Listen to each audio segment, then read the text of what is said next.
अस्सलाम वालेकुम dear YouTube family. हमारे यूट्यूब चैनल पे आप सबको खुशामदीद। अगर आप नए हैं हमारे चैनल पे तो कर लें इसको सब्सक्राइब, और अगर वीडियो अच्छी लगे तो प्लीज़ लाइक ज़रूर कीजिएगा और कमेंट सेक्शन में अपनी राय ज़रूर दीजिएगा। तो चलिए शुरू के बेहद खूबसूरत नावल की तरफ, जिसका नाम है जो फूल राह की डोलते। अक्टूबर के अवाइल में दिन तेजी से सिमटते और रातें बढ़ने लगी थी। वो रात जो इधर आंख लगती और उधर खत्म हुई की तफसीर बनी हुई थी, अब आती तो यूं लगता जैसे खत्म ही ना होगी। 8 बजे तक ईशा के अजान से फारिग होने के बाद जीना को लगता कि उस पर इम्तिहान की घड़ी आन पहुंची है। जवानी की नींद तो बहुत बदमस्त और बदहोशी से भरपूर होती है, फिर क्यों से रात शुरू होते ही खौफ और वहमें घेरने लगते थे। वो कितनी ही देर से बेचैनी से करवटें बदलती रही, दिल ताकि किसी तौर चैन ही ना ले रहा था, और आंख आंख थी कि खुश ही ना होती थी। या अल्लाह है मेरे खुदा, मैं तुझसे कुछ नहीं मांगती, बस एक असजद। वो खुद पर काबू पाते हुए तकिए में मुंह दिए सिसक उठी और बाहर स्याह रात धीरे धीरे गुजरने लगी, किसी की मजबूरी, किसी की बेबसी का ख्याल किए बगैर। लड़कियां तो अपनी शादी की खबर सुनकर खिल उठती हैं। जरा इसकी शक्ल देखो, जैसे शादी ना हुई कोई सजा सुना दी हो हमने उसे। आपा के आते ही अम्मी जिस तरह शुरू हुई थी जीना और भी पसमुर्दा होने लगी। ठीक हो जाएगी अम्मी जी। जो लड़कियां अपने मेके से ज्यादा अटैच होती हैं उनके साथ यही मसला होता है, खामखा की टेंशन ले लेती हैं। आपा ने एक तीखी नी नजर किताब रखती खामोश बैठी जीना के ऊपर डालते अम्मी को तसल्ली दी थी। टेंशन लेती है या देती है? अम्मी ने तेज लहजे में कहा था। जब से शादी की तारीख तय हुई, बजाय है जो उसने एक भी काम में खुद से बढ़कर दिलचस्पी ली हो। तुम भी रोज रोज उस हाल से नहीं आ सकती। मैं अकेली जान कहाँ तक देखूं? चले कर लेते हैं, चले कर लेने दे ऐश। वैसे भी अब की बार मैं पूरे हफ्ते के लिए आई हूँ, जितनी हो सकेगी तैयारी करवा के जाऊंगी। आपा ने उन्हें ठंडा करने की कोशिश की थी। देखो कोई शौक और भड़कीले से कपड़े नहीं लेने किसी के। पढ़ी लिखी फैमिली है, सब भी बहुत डिसेंट और सोबर हैं, बस इसी को सामने रखकर शॉपिंग करनी है। अम्मी कुछ ठंडी पड़ सी गई थी। उनकी गुफ्तगू को एक ही ट्रैक पर चलता देखकर जीना का दिल भरसा गया था। कहने को ये मेरी माँ है, मुझे जन्म देने वाली, मेरी रग रग से वाकिफ, और ये मेरी माँ जाई जिससे कोई खुशी कोई गम मैंने कभी नहीं छुपाया। और अब ये दोनों सब जानते बूझते ऐसे अनजान बन रही है जैसे मुझे मेरी ख्वाहिश को जानती ही नहीं। वो किताब बंद करते उठ खड़ी। कल से तुम हमारे साथ बाजार जाओगी, अपनी शॉपिंग तुम अपनी पसंद से कर लेना। आपा को वो नजर आ ही गई थी। उसके होठों पर तंजिया मुस्कुराहट फैली। पसंद मेरी पसंद का क्या है आपा? शादी आपकी पसंद से, लोग आपकी पसंद के, तो फिर कपड़े मेरी पसंद के क्या मायने रखते हैं? सिर्फ आप लोगों के शो करने को आप सिर्फ आप लोगों के शो को कामयाब करने के लिए। वो इस कदर कड़वा बोलेगी, ये ना तो अम्मी के जहन में था ना आपा के। पहले तो वो शजदर सी रह गई। बहुत अच्छा, तुम आराम से घर बैठो, मैं और अम्मी खुद ही सब कुछ कर लेंगे। आपा ने तेजी से हाथ हिलाकर अम्मी को कुछ भी बोलने से रोका, और कतियत से बोली तो वो पैर चटक पटकती हुई वहां से चली गई। देख रही हो इसकी हरकतें? अम्मी ने जाने अपने गुस्से को कैसे जतन से कंट्रोल किया था। उसके हटते ही फट पड़ी। ओह अम्मी, कुछ हौसला, वो आजमा रही है, कुछ आप आजमाएं, तभी बात आगे बढ़ेगी ना। आपा ने उन्हें समझाने की कोशिश की तो वो और बिगड़ने लगी। वो अपना नहीं, मेरा हौसला आजमा रही है। गजब खुदा का, माँ बाप ना हुए दुश्मन हो गए। माना के बात तय थी उसकी हस्ते से, मगर मुंह जुबानी ही ना। कौन सा निकाह तोड़वाया है हमने खुदा ना खास्ता? फिर भी 5 साल हो गए थे बात हुए, कुछ तो असर लेना ही था उसने। वो बाकायदा मंगनी थी, मुंह जुबानी बात 5 साल तो नहीं रहती ना। आपा ने जीना का दिफा भी बहुत कमजोर लहजे में किया था। इस मकान घर में वो मकाम मम्मी और अब्बू का था, उसे चैलेंज करने की जरूरत किसी में ना थी। बल्कि अब्बू के रौब तक तो बाद में पहुंचती। पहले हर मामले में अम्मी के कोर्ट में अप्रूव होता था। फजूल बातें मत करो फरीना, ऐसी कमजोर सोच की है ये लड़की। हमने बात तय की थी, हमने खत्म कर दी। तीन में ना 13 में ख्वाह ख्वाह से लिए बैठे हैं। उन्होंने अपनी सी कहकर बरहमी से सर झटका। अच्छा छोड़े उसे, कल की उसे कल को अपने घर बार वाली हो जाएगी तो हंसेगी अपने माजी की बेवकूफ़ी पर। और वैसे भी कामरान काफ़ी अच्छा बंदा है, और सबसे बढ़कर ये थी पढ़ी लिखी फैमिली, तीनों भाई पढ़े लिखे हैं, बहनें भी लाइक फाइक, और भाभियाँ भी। उसका मिजाज मिल जाएगा कामरान के साथ तो फिर कोई मसला ही नहीं। आपा और जीना के बीच कासिम था। इस तरह वो 5 साल छोटी, यानी 5 साल के फासले पर ये फासला 2 4 5 साल कम होता तो शायद वो जीना की ज्यादा जान पाती। दिल पर लिखी तहरीरें किसी रबड़ से मिटाई जा सकती तो फिर रोना किसका था? वो भी दिल पर लिखा असजद का नाम मिटाकर आराम से कामरान का नाम चढ़ा लेती, मगर कोई तो रबड़ नहीं था ऐसा। यहाँ आकर साइंस फेल हो जाती। आपा की बातों ने अम्मी को वक्ती तौर पर फैला दिया, मगर जीना से वो कुछ ज्यादा खुश ना थी। सबसे छोटी होने के बायस वो इनकी रोब में थी, लाडली भी। इन मायनों में तकरीबन हर रोज़ फरमाइश भी पूरी की जाती थी। माशी हालात भी अच्छे थे, और अब जब मौका आया तो पिछले बरामदे की ठंडी सीढ़ी पर बैठे घुटनों पर सर रख के वो अब दीदा थी। 5 सालों से वो एक ही शख्स का नाम अपनी नाम के साथ सुनती चली आई थी और वो शख्स था ही इस काबिल कि वो उसकी हमराही पर फ़ख्र करती। खुशनुमा आँखों वाला वो शख्स कैसे दिनों में इसके दिल में घर कर गया था। उसने आँखें मोदी तो कितने ही आँसू पलकों की बाढ़ तोड़कर उसके रुखसार भिगोने लगे। बंद पलकों तले कितने ही सुहाने मंज़र जाग उठे थे। फ़कत 5 साल पहले की बात थी, जब घर भर में लाडले बेटे आसिम की शादी के हंगामे जाग उठे। तब ज़ीना एफ़ए के एग्ज़ाम से फ़ारिग हुई थी। साथ ही घर में पहली बल्कि उसके होश में ये पहला बड़ा फ़ंक्शन हो रहा था। फ़ारिग की शादी एफ़ए के बाद फ़ौरन बात हो गई थी। ग्रेजुएशन और फिर पोस्ट ग्रेजुएशन की डिग्री उसकी शादी के बाद ली थी। दादी अम्मा को तो मैं महीना पहले ही घर ले आऊँगा। आसिम दादी का बहुत लाडला था, तो आफ़िया बेगम यानी उसकी माँ यही उनके साथ ना रह पाती थी और फिर इन सब से बड़े नूरे शेर शबीर अहमद को लेकर बड़े ठाठ से अलग घर में आन बसी। सच्ची बात तो ये है कि बच्चों में से किसी का भी दादी के बगैर दिन नहीं गुजरता था, मगर जब बाप ही इस बात को नहीं समझ पाया तो माँ का को क्या शिकवा करते। छोटी छोटी बातों को गलत फहमियों में ढालकर शौहर के दिल को उन्होंने अच्छी तरह से भर दिया, तो फिर नतीजा अलहदा घर की सूरत में निकला, जहाँ आफिया बेगम ने से अपनी हुकूमत चलाई। शौहर को उन्होंने अभी तक अपनी आंखों देखी और कानों सुनी तक रखा था। वो जो कहती उसी के मुताबिक वो फैसला जारी करते। और अब आसिम की ये उन्हें कतई पसंद ना आई थी। कोई ज़रूरत नहीं घर को लोगों से भरने की, उन्होंने तेज़ लहजे में कहा। तो आसिम ने एहतजाज किया, वट लोग अम्मी, मैं दादी अम्मा की बात कर रहा हूँ, हमारे बाप की माँ है। अब की बार बुरा मान जाने पर वो संभली। मेरे कहने का मतलब है अभी नए सिरे से घर की सेटिंग और पेंटिंग वगैरह होनी है।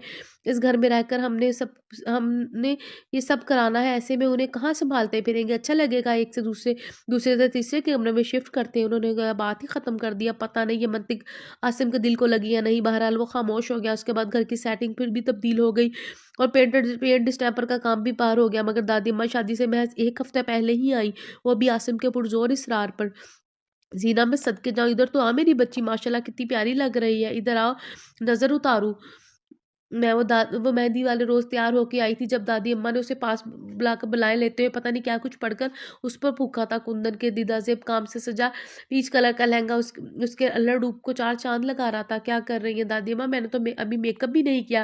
वो शर्मा कर कसमसाई। उन्होंने उसकी अदा पर वारी जाते हुए उसकी पेशानी चूम ली। मेरी शहज़ादी को इन मस्नूई चीज़ों की ज़रूरत ही कहाँ है? वो बड़ी बेताबी से अपने पोते का इंतज़ार कर रही थी। खुदा के लिए दादी अम्मा मुझे इम्तिहान में मत डालें, ताईजान से बहुत डरता हूँ मैं। वो उसे आसिम की शादी में शिरकत की भरपूर दावत दे रही थी, जिनके जवाब में वो फ़ोन पर डरने की अदाकारी करते हुए बोला, जितना तुम लोग बंदों से डरते हो, इतना खुदा से डरने लगो तो बख्शे जाए। वो नाराज़ हुई तो वो खूब ही हँसा, बस मैं कुछ नहीं जानती, तू शादी पर आ रहा है। उन्होंने अब के बाद रोब जमाया। ये शादी से 2 रोज़ पहले की बात थी। अम्मी आ रही हैं, बल्कि सभी घर वाले। ऐसे में मेरी क्या ज़रूरत भला? वो कन्नी कतरा रहा था। आफिया बेगम की तंज़िया गुफ्तगू और लिया दे अंदाज़ सभी घबराते थे। ऊपर से जिस तरह वो अलग हुई थी, वो बात किसी को ना भूलती। तो दादी अम्मा के दुःख को सब अपना दुःख मानते थे। तो भला हर किसी की अपनी जगह होती है, तुम ना आए तो तुम्हारी कमी अपनी जगह। वो खफ़ा हुई। मसला क्या है दादी अम्मा? सीधी बात बताएँ। आप जानती हैं नया-नया डॉक्टर बना हो, छुट्टी मिलना मुश्किल है। लम्हा भर खामोश रहने के बाद वो मुसलिहाना अंदाज़ में बोला। तो कुछ सोचने के बाद दादी ने बोली, एक लड़की दिखानी है तुझे? क्यों? क्या मर्ज़ है उसे? वो चौंका। अल्लाह ना करे वो दहल कर बोली। उसे डाँट दिया। सोच समझ कर बोला कर, अब डॉक्टर हूँ तो डॉक्टर ही की नज़र से सोचूँगा ना। वो सा उसकी हौस जो मुकम्मल ही होने वाली थी। अच्छा संजीदगी से मेरी बात सुनो ज़ीना, वो दिखाना है। वो बिलाखिर बोली पड़ी। इसे क्या हुआ है? हैरान होकर वो फिर से कह रहा था। फिर उनके डर से फ़ौरन नहीं बोला, मेरा मतलब है खैर तो है, सालों हमारे साथ रहकर गई है, वो देखी-भाली है। लो अब उस देखी-भाली को 3 साल होने को आए हैं। तब 9वीं जमात में थी और अब 12 पढ़ चुकी है। वो फ़ाक़िर से बोली तो उसे हँसी आई। वह बड़ा तीर मार लिया, मज़ाक उड़ा रहे हो? अरे नहीं दादी अम्मा, भई कोई भी लड़की 3 साल पहले 9वीं में होगी तो अब वो 12 ही पढ़ सक चुकी होगी। आपको पोती ने क्या कमाल कर लिया भला? बेवकूफ़ शक्ल सूरत रंग-ढंग की बात कर रही हो। उन्होंने बेतकल्लुफ़ उसे लताड़ा, फिर शायद आगीन लहजे में बोली, इतनी नाज़ुक, इतनी प्यारी तबीयत इससे ज़्यादा मीठी होगी, बल्कि वो पहले ही भी ऐसी ही थी। असजद को 3 साल पहले वाली 14 साला ज़ीना याद आई, जो अपने बहन-भाइयों में सबसे प्यारी और इतनी ही डरपोक सी थी। एक तो तुम्हारी इस बहस करने वाली आदत से बहुत तंग हूँ। आले ने तो तुम्हारे बाप को एक की 10 ना सुनाई तो कहना। उन्हें गुस्सा आ गया अपने तई। वो उसे इतनी अहम मालूमात दे रही थी और वो किसी खाते में नहीं डाल रहा था। अच्छा सॉरी, कान पकड़ता हूँ, बल्कि कहता हूँ तो मुर्गा बन के हाज़िरी दूँगा आपके पोते की शादी पर।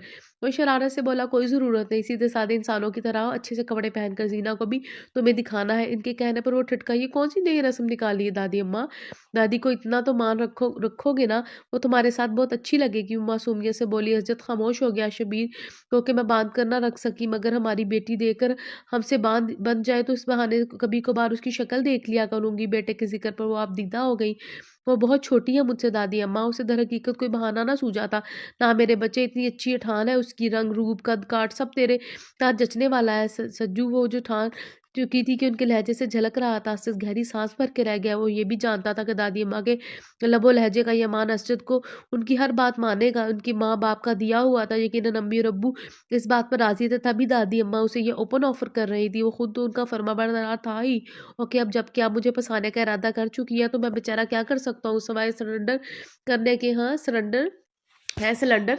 काहे का सिलेंडर? दादी अम्मा इतनी हैरानी से पूछने लगी, हसरत को अपने कहके पर काबू पाना मुहाल हो गया। दादी अम्मा से आफिया बेगम की कम ही बनती थी। वजह यह थी कि बड़े बुजुर्गों की तरह दादी अम्मा को भी अपने बच्चों की अच्छे और मुफीद मशवरे और नसीहतें देने का शौक था। मगर क्या किया जाए जब बच्चों को उनकी कदर ही ना हो। मगर बज़ाहिर वो दादी अम्मा के सामने बिल्कुल चुप रहती। अलबत्ता शौहर बशीर अहमद तक अपने अल्फाज में हर बात पहुंचाने से हरगिज ना चौंकती। ये मैं ही हूँ जो याद बर्दाश्त कर रही हूँ बशीर। शदीद गुस्से के आलम में ये बात बताना हरगिज ना भूलती थी। वो कौन सा हमेशा के लिए हमारे साथ रहने आ गई, ये शादी के दिन गुजार कर वापस चली जाएंगी। शबीर अहमद भी यूं बोला जिस तरह जैसे किसी को और की माँ के मतलब गुफ्तगू हो रही। मगर आसिम, जीना और कासिम की तो मौजें लग गई थी। वो तीनों ही दादी के लाडले थे। उनकी आमद पर खुश थे। शादी में नाश्ते में दादी के हाथ से बने मक्खन के पराठे और चाय के साथ कोई ना कोई हलवा। इस उम्र में भी वो बच्चों के लिए कमर कस के किचन में घुस जाती। आफिया बेगम अपने किचन में उन्हें पाकर खून की घूंट भर कर रह जाती। बच्चों को अलबत्ता घुरकती थी, क्या अम्मी अम्मी तेरे से बात तो इतने मज़े की चीज़ें खा रहे हैं। आसिम मुँह पड़ता। वो हर शय उलट-पुलट कर देती है मेरे किचन का, उन्हें क्या पता कौन-सी चीज़ कहाँ रखनी है। वो अपने गुस्से पर काबू पाकर बोलती तो वो हाथ हिलाकर कहने लगता, डोंट वरी, चीज़ें हैं किचन में ही है ना। मगर ये बेतरतीबी बिल्कुल पसंद नहीं। वो तंग कर बोलती, तो आप उनके साथ खड़ी हो जाया करें ना हेल्प के लिए किचन में। मशवरा मुफ्त था। वो जलकर रह गई। साथ ही खड़े होना होता तो लगना होती। ये तो आपकी गलती थी ना। वो चल पड़ा था। क्या उसकी ज़ुबान दराज़ी पर वो हैरान हुई। वो बाहर जा रहा था। इधर आओ ज़रा, क्या बकवास कर रहे हो? उसके पीछे लपकी, मगर वो उन्हें सुलझा कर निकल गया था। खबीस उदास पीस कर आएगी का लड़की वालों के यहाँ मेहंदी ले जाने का प्रोग्राम था। कहाँ रह गया ये सज्जू का बच्चा? दादी अम्मा को एक ही फ़िक्र खाई जा रही थी कि उनकी माँ बहन भाई पहुँच चुके थे अस्पताल में। इमरजेंसी केस से निपटने की वजह से वो लेट हो गया। 3 साल में उसकी शादी तो नहीं होनी थी। फिर बच्चा कौन-सा? दादी अम्मा, जीना ने उन्हें छेड़ा, शादी भी हो जाएगी जल्दी। वो मुस्कुराई और बेहद प्यार से उसे देखा। चलो भई, अब निकल रहे हैं, सब गाड़ियों में बैठो। आसिम मुजलद अंदर आते ही बोला, एम्ब्रॉयडर्ड कुर्ता शलवार में वो बहुत हैंडसम लग रहा था और कुल्ले और गले में डाला दुपट्टा नुमा साफा जीना को इस कदर खूबसूरत लगा कि उसने साफ कहा, ये बाद में मैं ले लूंगी और इसके साथ वाला सूट मैचिंग करके सिलवाऊंगी।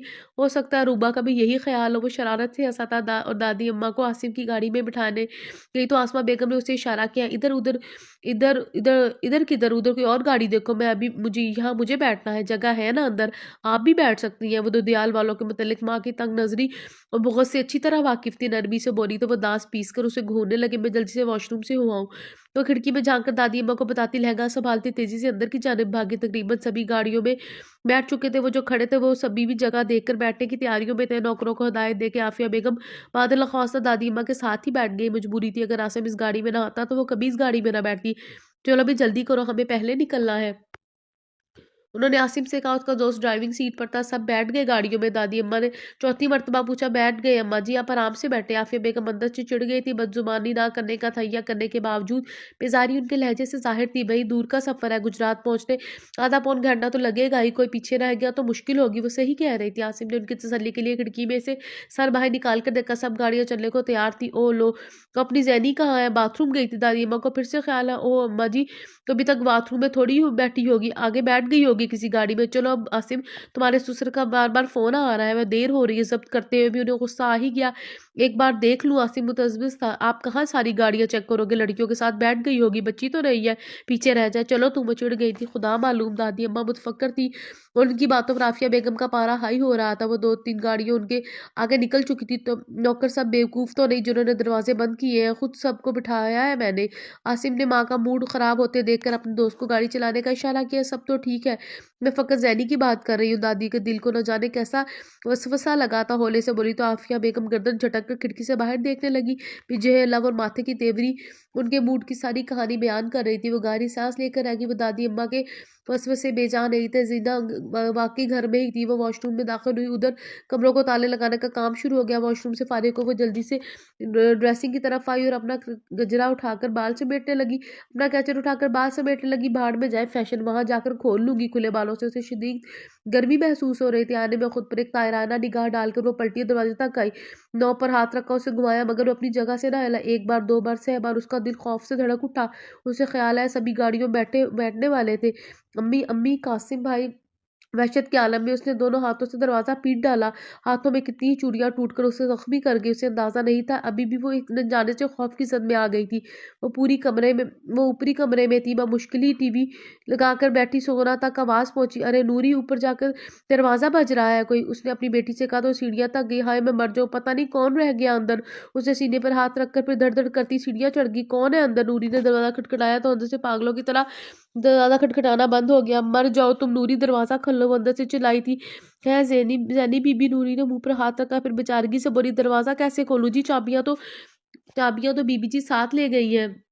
मुझे नहीं पता, तोड़ो दरवाजा। वो गुस्से से चीखी थी। नूरी उल्टे कदमों भागी, जाके अम्मा को सारी बात बताई तो वो भी सर पकड़ पर बैठ गई। लो जी, कर लो गल, अपनी धी को घर भूल गई। ओहो, अफसोस का वक्त नहीं है। जैनी बीबी को कमरे से निकालने की सोचो। नूरी झिंझलाई, मगर सुगरा का वजूद की तरह उसका दिमाग भी मोटा था। ठुस बैठी रही। फिर नूरी फिर से ऊपर भागी जिधर जीना दरवाजा धड़धड़ा रही थी। वो लोग तो कब से निकल गए। जैनी बीबी, मैं भला कैसे दरवाजा खोलूं? बेबसी से बोली। वो अंदर वो रो रही थी। अपना घर, अपना कमरा, और आज पता चला कैद होने का एहसास खौफ दिलाता है। जगह कोई भी हो, उससे फर्क नहीं पड़ता।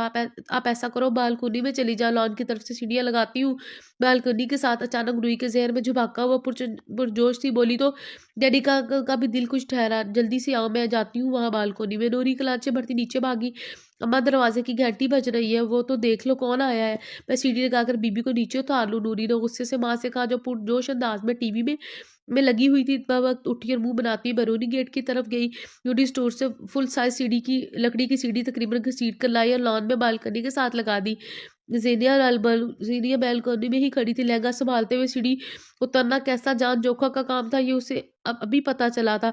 ओह, तुमने यहाँ किस आगे क्या सर्कस में काम शुरू कर दिया? वो भी आखिरी सीढ़ी पर ही थी कि गैर मुतवक्का मर्दाना आवाज सताइश के लिए उभरी थी। उसने लॉन में छलांग लगाई और नागवारी से मुड़कर देखा। हजरत भाई, उसने फिलहाल रोने का इरादा मुलतवी कर दिया। मैं घर में रह गई थी, मुंह बसोर कर उसे इतला दी।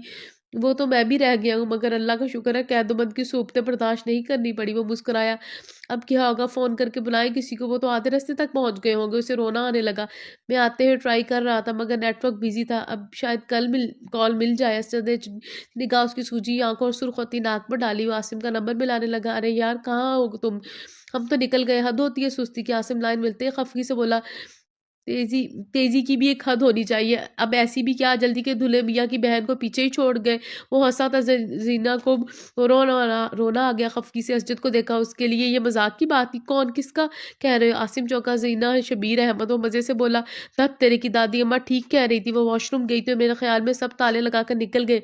तो परेशान होने लगा। डोंट वरी, वो मेरे साथ आ जाएगी। पहुंचे कहाँ हो तुम लोग? असजद ने उसे तसल्ली देते हुए मालूम किया। फिर बोला, ओके, फिर राब्ता करूंगा, अभी निकलते हैं हम। वो मोबाइल जेब में डालता हुआ रजीना की तरफ मुतवज्जा हुआ। नूरी जिसकी जख्मी कलाइयां देख के परेशान हो रही थी। ये असजद ने भूए कई जोर से दरवाजा बचाया तो टूटियां टूट गई। वो शर्मिंदा सी होने लगी। असजद भाई से 3 सालों के बाद पहली मुलाकात, वो भी इस अंदाज में। उसने कभी सोचा नहीं था। असजद ने उसने वही ढूंढ ढांड कर उसके जख्मों को साफ करने के बाद फिलहाल उस पर सनी प्लास लगा दिए। अभी टाइम नहीं है। असद ने उसे चलने का इशारा किया तो रोती मुंह बसूरती चल पड़ी। ये आपकी गाड़ी है? स्याह कल्टर की चमक दमक से उसे पसंद आई थी। फ्रंट सीट संभालते ही पुरशौक अंदाज में पूछा।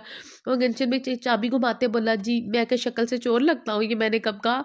तो फिर इत्मीनान से बैठो, ये मेरी ही गाड़ी है। सफर शुरू हो गया था। इनका भी और गाड़ी का भी। तौबा है, मैं तो मुबारकबाद देने के ख्याल से पूछ रहा था। ये तो नहीं कहा कि किसी की चोरी करके लाया। वो नाराजगी से बोले, भाई तुम कौन सा मुझे इतना जानती हो? और आराम से बोला, ये गुफ्तगू तो एक बहाना था उसे जानने का। 3 साल पहले किसी ना ज़ीना बच्ची थी और ये जो ज़ीना थी एक खिलता हुआ गुलाब जोहर सू अपनी धीमी महक बिखेर रहा था। 3 साल पहले एक ही घर में रहते हुए भी अजय ने शायद ही कभी ज़ीना से बात की हो। एक वजह तो ये तो मेडिकल का स्टूडेंट था, इस वक़्त ही नहीं मिलता था, गैदरिंग में शरीक होता। दूसरा ये कि वक़्त मिलता भी तो ज़ीना अपने कम उम्र कज़िन के साथ गेम में मसरूफ़ होती। भला उसे मेडिकल फाइनल ईयर के स्टूडेंट से क्या दिलचस्पी हो सकती थी इस उम्र में। और असजद जो रिजल्ट आने के बाद हाउस जॉब शुरू करने वाला था, वो भला 9वीं क्लास की बच्ची को क्या सोचता। पर ये दादियाँ मीना बड़े मज़े की शय होती है। अपनी सोच पर उसे खुद ही हंसी आ गई थी। जानती हूँ मैं असजद भाई, चाचा जान के बड़े बेटर डॉक्टर बन गए हैं, बल्कि अब हाउस जॉब कंप्लीट करने के बाद अपना क्लिनिक स्टार्ट करने वाले हैं। वो खफ की भरे लहजे में बोली थी, अरे वाह तुम तो कोई जासूसा हो, बड़ी इन्फॉर्मेशन रखी है मेरे मुतालिक। वो हंसा, आप मेरा मजाक उड़ा रहे हैं। उसने तीखी नज़रों से असजद को देखा था। मैं तो बिल्कुल सीरियस हूँ, तुम्हारा मज़ाक उड़ता महसूस हो रहा है। तुम्हें मज़ाक उड़ता महसूस हो रहा है? उसने तीखी नज़रों से अरशद को देखा था। वो मज़े से पूछने लगा, ये सब मुझे दादी अम्मा ने बताया है, मुझे कोई फ़िज़ूल शौक नहीं है आपकी जासूसी करने का। वो चिढ़ गई थी, थैंक गॉड, वरना तुम्हारी मालूमात सुनकर मुझे शुबा हुआ कहीं अंडरवर्ल्ड वालों ने तुम्हें मेरे पीछे तो नहीं लगा दिया। वो बाज़ नहीं आ रहा था, वो ऐसा ही था, खुश दिल, खुश मिजाज, पुरबहार तबीयत का मालिक। इतना तो ज़ीना भी जानती थी। हालाँकि आफ़िया बेगम एक ही घर में रहते हुए एक दूसरे कज़न्स के साथ ख़ास घुलने-मिलने नहीं देती थी। अभी वो इसी मूड में था, मगर वो अपनी तबीयत का क्या करती, थड़ोली, बेहद जज़्बाती और हर वक़्त रोने को तैयार। मुझे क्या ज़रूरत है आपके पीछे लगने की? वो कदर खफ़की से उसे देख रही थी, फिर याद आने पर इश्तियाक से पूछने लगी, आप बताएँ ना, आपकी कोई लेडी डॉक्टर पसंद नहीं आई? दादी अम्मा को तो हर वक़्त आपकी शादी की बातें करती रहती हैं। अज़द ने गहरी साँस भरते हुए एक नोखेज़ गुलाब के रूप वाली लड़की को देखा, फिर मुस्कुरा कर बोला, इसकी नौबत ही नहीं आई। दादी अम्मा मेरे लिए एक लड़की पसंद कर चुकी हैं। अच्छा, वो हैरान हुई, अब दादी अम्मा की पसंद की लड़की से शादी करेंगे, मजबूरी है। वो स्टीयरिंग घुमाते हुए मज़लूम बना, च चाहे किसी अंधी कहानी से ही ब्याह दें। वो मज़ाक उड़ाने लगी, अब क्या हो सकता है, चलें मैं बात करूँगी दादी अम्मा से, आप तो डॉक्टर हैं, लड़कियाँ तो हँस के आपसे शादी करने को तैयार हो जाएँगी। वो खराग दिली से बोला, वो हँस पड़ा, मगर मुझे एक ही लड़की से शादी करनी है, चाहे वो हँस कर करे या रो के। सफ़र इसी तरह हल्की-फुल्की बातों में तमाम हुआ। अलजन्नत मैरिज हॉल पहुँचकर असजद ने अपने छोटे भाई अमर से कन्फर्म किया, सब ऊपर वाले हॉल में थे। उसने अम्मी ने उसे देखते ही लत्ते लिए, खुदा की पनाह मेरा क्या कसूर था, खुद ही दरवाज़ा लॉक करके चली गई। मैं या तो बता के गई थी, उसके आंसू बहने को तैयार थे और अजद को भी शायद इस बात की तवक्का थी। वो दादी अम्मा को छोड़ तेजी से उसकी तरफ आया था। ताई जान क्या करती है, वो बेचारी तो पहले ही परेशान है, बालकनी के साथ सीढ़ी लगाकर उतारा है मुलाजमा ने। आपको तो शुक्र करना चाहिए अल्लाह का कि नौकर घर में मौजूद थे, अगर सभी साथ जाता था तो क्या होता। वो निशानों से थामे मलामत से मौका की संगीनी से आगाह करता उन्हें ठंडा कर रहा था। असजद का वो काफ़ी लिहाज करती थी, डॉक्टर जो बन रहा था, चलो अब मुँह ठीक करो, दूल्हे की बहन हो। आफ़िया बेगम ने उसे तनकीदी नज़रों से देखा था और हाँ, हाँ, बाल खोलो, मिलाद तो नहीं आज। अम्मी वो रोहानसी होने लगी। यूँ बतौर ख़ास तैयारी उसे ज़हर लगती थी। बंदा हर वक़्त कॉन्शियस फिरता रहता कि लड़कियों की माएँ हमें देख रही कि लड़कों की माएँ हमें देख रही होगी। वो अपने कैचर की तरफ हाथ बढ़ाती, थम सी गई। अरशद ने तो इशारे से मना कर दिया था, अभी गर्मी लग रही है मुझे। उसे बहाना सूझ गया। आफ़िया बेगम को और भी गुस्सा है, लो जो बाल खोल के फिर रही है, उन्होंने एसी लगवा रखे हैं क्या? ज़ीना की आँखों में मोटे-मोटे आँसू भर आए। ऊपर से असजद की मौजूदगी, उफ़! ताईजान क्या करती है, उसे फंक्शन एन्जॉय करने दें अपने ढंग से। वो फ़ौरन उनकी मदद को आया था। बादल औखास्ता उन्होंने उसे छुट्टी दे दी। उसकी बहन शारजा से आसिम की शादी में शिरकत के लिए आई थी और उनका लायक काबिल बेटा इंजीनियर बेटा साथ है। उनका पक्का इरादा था वो इस बार खुद उससे ज़ीना और इबाद के रिश्ते की बात करेंगे, मगर ये ज़ेनी की बच्ची मजाल था ज़रा बराबर भी अकल पकड़ियो। थैंक यू असद भाई। ज़ीना ने तेल मेहंदी की रस्म से फारिग होने का मौका पा ही लिया था। अच्छा वो किस लिए? असद ने पुरकशिश सी आंखों वाली लड़की को दिलचस्पी से देखा था। आपने अम्मी की डांट से बचा लिया और क्या? वो मुतफक्कर, वो तो शक्कुर आमेज लहजे में बोली, तुम्हें अक्सर डांट पड़ती होगी और नहीं तो क्या, सबसे ज्यादा। जैनी ये मत करो, जैनी ऐसे मत करो, जैनी वहां मत जाओ, इनसे मत मिलो, उनसे ना बोलो। मालूम सी होती फिर भी कहने लगी, आपी की शादी के बाद शायद मैं घर में एक ही लड़की बची हूँ, इसलिए फिर तो तुम्हें ताई जान की डांट से बचाने का कोई मुस्तकिल हल ढूंढना पड़ेगा। वो मुस्कुराने लगा। दादी अम्मा अपनी टेबल पर बैठी दूर से इन दोनों की बलाएं ले रही थी, बल्कि चच्ची जान को भी दिखाया कि उन दोनों की जोड़ी कितनी अच्छी लग रही है। अच्छा वो कैसे? वो इश्तियाक से पूछने लगी। वो ऐसे कि हम तुम्हें अपने साथ ले जाएंगे। वो आराम से बोला, उफ दादी अम्मा के साथ मेरा कितना दिल चाहता है ना, मैं फिर से इस घर में वापस चली जाऊँ। वो खिल उठी थी। लो दादी अम्मा कहाँ से आ गई दरमियान में, ये ऑफर तो मैं कर रहा हूँ। वो आराम से बोला। जीना बेसाख्ता बोली, आपके साथ भी चलूँ, आपके साथ भी चलेगा? ओके। ओके वेट एंड सी। वो मैंने से मुस्कुराया, फिर दादी अम्मा के बुलाने पर उनके पास चला गया। अब बताओ कैसी लगी ज़ैनी? दादी अम्मा पुरजोश थी, चाची जान भी पास ही बैठी। लड़की तो ठीक है, लेकिन लड़की की अम्मा ज़रा ठीक होने वाली नहीं। क्यों अम्मी? वो हल्के फुल्के लफ्ज़ों में गोया अपनी रजामंदी बयान करते अम्मा से वो पूछने लगा, शर्म करो, बड़ी है वो भी, ब्याह कर आकर तो ज़ैनी को ही आना है। चाची जान ने तो रुकते हुए कहा, साथ ही खुद को भी तसल्ली दी थी। लेकिन उधर आफिया बेगम जिस चक्कर में थी वो किसी को खबर ही ना थी। वापसी पर जीना चची जान की फैमिली के साथ उनकी गाड़ी में थी। दादी अम्मा वापसी पर भी आसिमी की गाड़ी में बराजमान थी, जिस पर आफिया बेगम की बस दांत कुचकुचा कर रह गई। अब उन्होंने जो कीड़े दुल्हन वालों के इंतजामात में निकालने थे वो आज़ादी से नहीं निकाल सकती थी, वरना आसिम को ही सुना दी। अगले रोज बारात भी धूमधाम से गुजरात के जन्नत मैरिज हाल पहुंची। दुल्हन दूल्हा वालों को नहायत गर्मजोशी से इस्तकबाल किया गया। आफी बेगम ने मुसलसल अपनी राफिया को साथ रखा। उन्हें वो वही प्रोटोकॉल दे रही थी जो होने वाले समदन को देनी चाहिए थी। कुछ आसिम की ससुराल वालों को भी तवज्जो दो। दुल्हन दादी अम्मा ने संजीदगी से कहा तो वो अंदर से जल उठी, पर उनके करीब होकर तफाकुर से बोली, बेटी वालों को क्या तवज्जो देनी, ये क्या काम है कि उनकी बेटी को ब्याह के ले जा रहे हैं? और रही बात आपा की, तो माँ से रिश्ता तय करने वाली हूँ मैं जीना का। दादी अम्मा की रंगत बदलने लगी।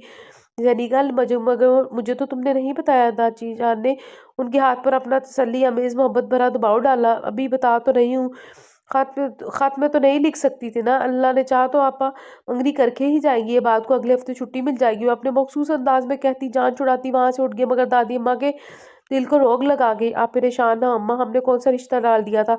अभी तो मैं सोच ही थी। चाची जान को अफसोस हुआ, जैनी उन्हें भी बहुत अजीज थी, मगर साथ को सदमे की गिरफ्त से आजाद कराना भी बहुत जरूरी था। सो हल्के फुल्के लहजे में बोली, खुदा के नसीब अच्छे करे, मेरी तो दुआ है बेहतरीन जगह पर उसकी शादी हुई। मगर आपदा मैं सिर्फ उसके लिए कहती थी कि बच्ची बहुत नेक और सादा तबीयत की है, माँ वाली तेज तरारी तंदेही उसमें नहीं है। दादी अम्मा मलूम और अफसुर्दा थी। आफिया बेगम की बहन का भी उनका उनका आफिया बेगम कि बहन भी उनका पड़तूती स्टेटस कॉन्शियस और मैं में मुब्तला। पता नहीं जीना जैसी सीधी सादी मासूम लड़की का क्या हाल करती, जिसे अम्मा ने हमेशा शेरनी की निगाह से देखते हुए पाला था और हम वक्त घबराई बौखलाई हुई रहती थी।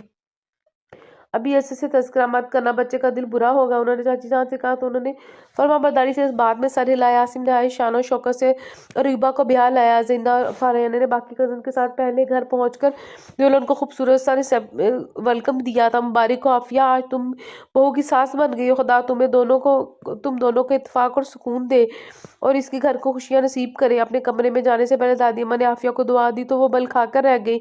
ये तो तंज के तीर चलाने में कोई सानी नहीं रखती।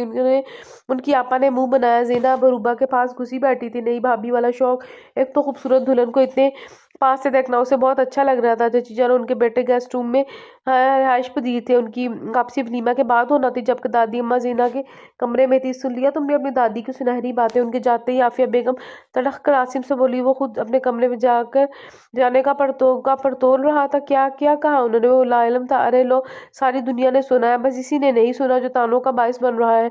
वो चहक कर बोली मैं। वो हैरान होकर अपनी तरफ इशारा करते बोला, और क्या मुबारकबाद दे रही थी?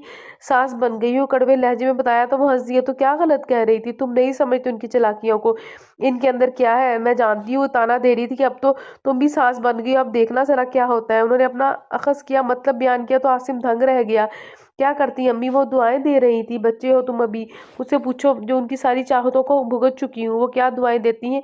वो यहाँ कौन, हम सब बंदूक के लिए खड़े हैं, बहू के लिए जो इत्तेफाक स्कूल से लूग की दुआएं दे रही हैं। वो जल रही थी, सुलग रही थी। आसिम माँ की तंग दस्ती से खुद से अखज़ किए गए तजर्बात को सुनकर दिल ही दिल में इस्तग़फ़ार पढ़ के रह गया। फिर उन्हें बहलाने लगा। बुजुर्गों की दुआओं से घर में बरकत होती है।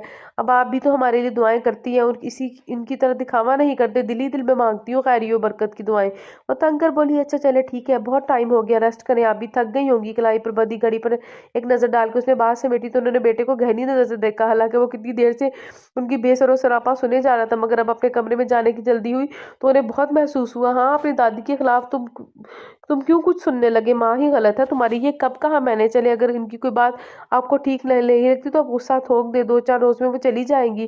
फिर ये कोई वक्त है इस तरह की बातों का? आसिम ने अपने कमरे की जानिब कदम बढ़ाते हुए कहा तो दिल कर रह गई। आप तुम लोग माँ को पढ़ाओगे? अभी से वक्त हो खत्म हो गया तुम्हारे पास मेरी बातों को सुनने का। ओह अम्मी क्या हो गया आपको? वो पलटा था। एक दुनिया देखी है मैंने बेटे, मैं तो तुम्हारे पैरों की धमक से तुम्हारा मूड पहचान लेती हूँ। आसिम ने गहरी सांस भरी। ध्यान के सारे धागे रूह से जहाँ की सोच से उलझे हुए थे, जो अकेली कमरे में उसका इंतजार कर रही थी। ऐसे में आफिया बेगम की ये बेवजह क्लास उसे समझ नहीं आ रही थी। अच्छा, मैं आपके पास बैठ जाता हूँ, जो बातें करनी है कर ले, वो सुकून से कहता। सोफे की तरफ बढ़ा तो मुस्कुरा उठी खुल के तमानियत से। ना बेटा, तो तुम्हारी नई ने मेरी धुन कमरे में तुम्हारा इंतजार कर रही होगी। मैं सिर्फ तुम्हारी माँ के हकूक की अवलियत बता रही थी, मुझे भी नींद आ रही है। शब बखैर, वो इत्मीनान से कहती अपने कमरे की तरफ बढ़ गई। आसिम की पुरसोच निगाहों ने उनका पीछा किया था, फिर वो सर झटकता खुशकुन सोचों लिए अपने कमरे में चला गया। वलीमा के तकरीब के बाद आफिया बेगम से सब्र नहीं हुआ। उनकी शदीद ख्वाहिश थी कि राफिया आपे से अमाद और जीना के रिश्ते की बात करे, घर में मौजूद रिश्तेदारों खुसूसन ससुरालियों की मौजूदगी ही में बात तय हो जाए, मशहूर भी हो जाए कि आफिया का इकलौता इकलौता बेटा उसका उनका दामाद है। उन्हें एक शो पीस वे उनको 120% यकीन था कि राफिया आपा भी वही चाहती होगी, तभी वो जीना के को सदके वाली जा रही थी। काश ये मेरी बेटी होती, कितनी बार वो कह चुकी थी। हालांकि अपनी 2 बेटियां वो ब्याह चुकी थी। बहरहाल इस यकीन के तहत उन्होंने दादी अम्मा के सामने इस रिश्ते की बात छेड़ी थी। अब बहनों में क्या झिझक पर्दा। आपने पूछा तो मैं एक बात कह दी, भाई एक तो ये रिश्ता पड़ा है मेरी ज़ेनी के लिए, मगर मैंने पहला हक आपा का समझा। माँ से बढ़कर मुझे कोई नहीं। उनका बात करने का तरीका ही अनोखा था, ऊपर से टांग रखने वाला। दादी ने तासुब से अपने बहू को देखा। ओह भला, एक से एक रिश्ता पड़ा है तो कहीं बात तय करो ना। खैर से एफए कर चुकी है, 2 साल तक शादी करो ना, कुछ समझदार भी हो जाएगी। ये आपा का साफ जवाब था। आफिया बेगम को झटका लगा बेयकीनी से बहन को देखकर। भाई हम तो बच्चों की पसंद को तरजीह देने वाले लोग हैं। माद की बात तो भाई साहब की निदा से तय हो गई है। अमेरिकन नेशनैलिटी है उसकी, फ़ोन पर तो ये बात कर ही चुकी हूँ। तो जब बाकायदा मंगनी होगी तो खैर खबर दूंगी।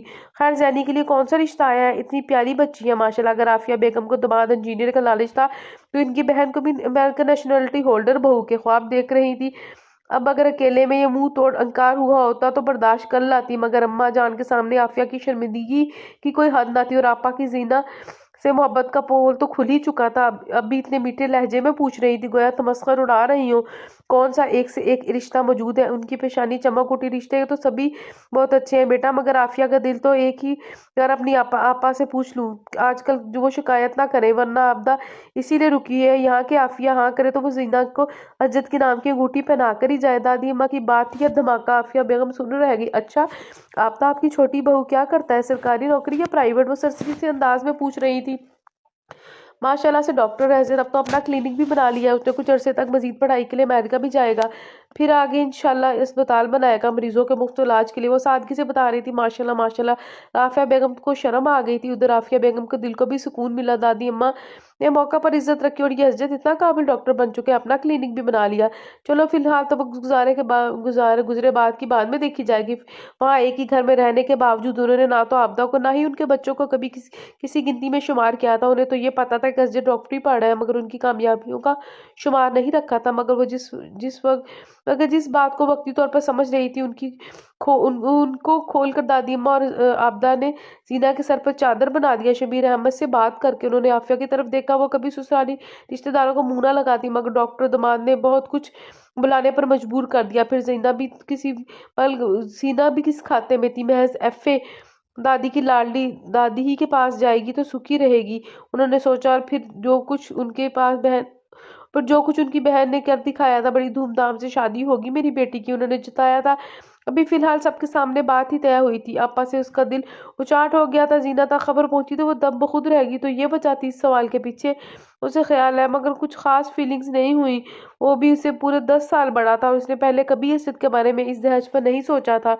चाची जान ने इस वक्त उसको फ़ोन किया। अगले दिन वो दोबारा जब वलीमा अटेंड करते ही वापसी के लिए निकल गया था। अफरा तफरी में भी चाची जान, उनकी बेटी निम्ना ने जो शॉपिंग की वो डायमंड रिंग समेत थी, बहुत शानदार थी। मंगनी के सूट के अलावा भी जीना के 5 खूबसूरत जोड़े लिए थे। वहाँ मैचिंग ज्वेलरी। जीना उलझी हुई थी, इतनी जल्दी तो क्या मैं बुढ़ी होकर भी हारे चाहूंगी? फिलहाल सिर्फ मंगनी हो रही है, 4 साल बाद पढ़ लो, फिर शादी होगी, तब कौन सा डॉक्टर बैठा होगा तुम्हारे लिए? वो आपा से जली बैठी थी। शुक्र अल्लाह, क्योंकि काबिल दामाद मिला तो इसको भी याना गानी करने लगी थी। सो उन्होंने झाड़ दिया। मैंने कौन सा शर्त रखी थी डॉक्टरी की? वो खफा हो गई। शाम को उसकी मंगनी की शानदार तकरीब मुनक्कद की गई। अजद बेहतरीन सूट में मलबूस था उसका ऊंचा लंबा जिया सरापा सब में नुमाया था। निम्रा ने अपने लाडले भाई की तारीफ करके दुल्हन बनी जीनिया का भी दिल धड़का दिया था। इस पर अज्जत के खुल्ला फरमाइश, अंगूठी मैं खुद पहनाऊंगा। दादी अम्मा की मंगेतर थोड़ी है ये। वो बहुत कॉन्फिडेंट था। मुझे शर्म आएगी। जीना को एकदम से उसी सिचुएशन को कबूलते में दिक्कत पेश आ रही थी। अभी कल तक तो किसी ने ने जीना की शादी का नाम तक ना लिया था और आज वो यूँ सजी संवरी किसी के नाम होने जा रही थी। जैसे कोई एक बार अंगूठी पहन ले, फिर ये शर्म वरम आनी बंद हो जाएगी। ऐसे ने निम्रा के हाथ पे काम भिजवाया था। और फिर वो लम्हा भी आया जब वो टू सीटर पर उसके साथ आ बैठा। जीना का दिल हलक में अटकने लगा। असद तो भाई था, असद भाई का, और अब ये नया रूप कुछ अजीब सी कैफियत का शिकार होती। इजाजत है दादी अम्मा? असद ने अंगूठी थामते हुए शरारत से पूछा। आफिया बेगम मुस्कुराई। इजाजत है तो यहाँ बैठे हो बेटा। थैंक यू ताईजान। उसे जीना का हाथ थाम लिया और फिर उसे एकदम से ठंडा पड़ता महसूस भी कर लिया। चलो भाई, अब तो तोलने बैठ गए हो, बहुत भारी हाथ है। आसिम ने शरारत से कहा। तुम हंसा। बड़ा ठंडा है यार, बीबी लो लग रहा है। ये लो जी, शुरू हो गई इनकी डॉक्टरी।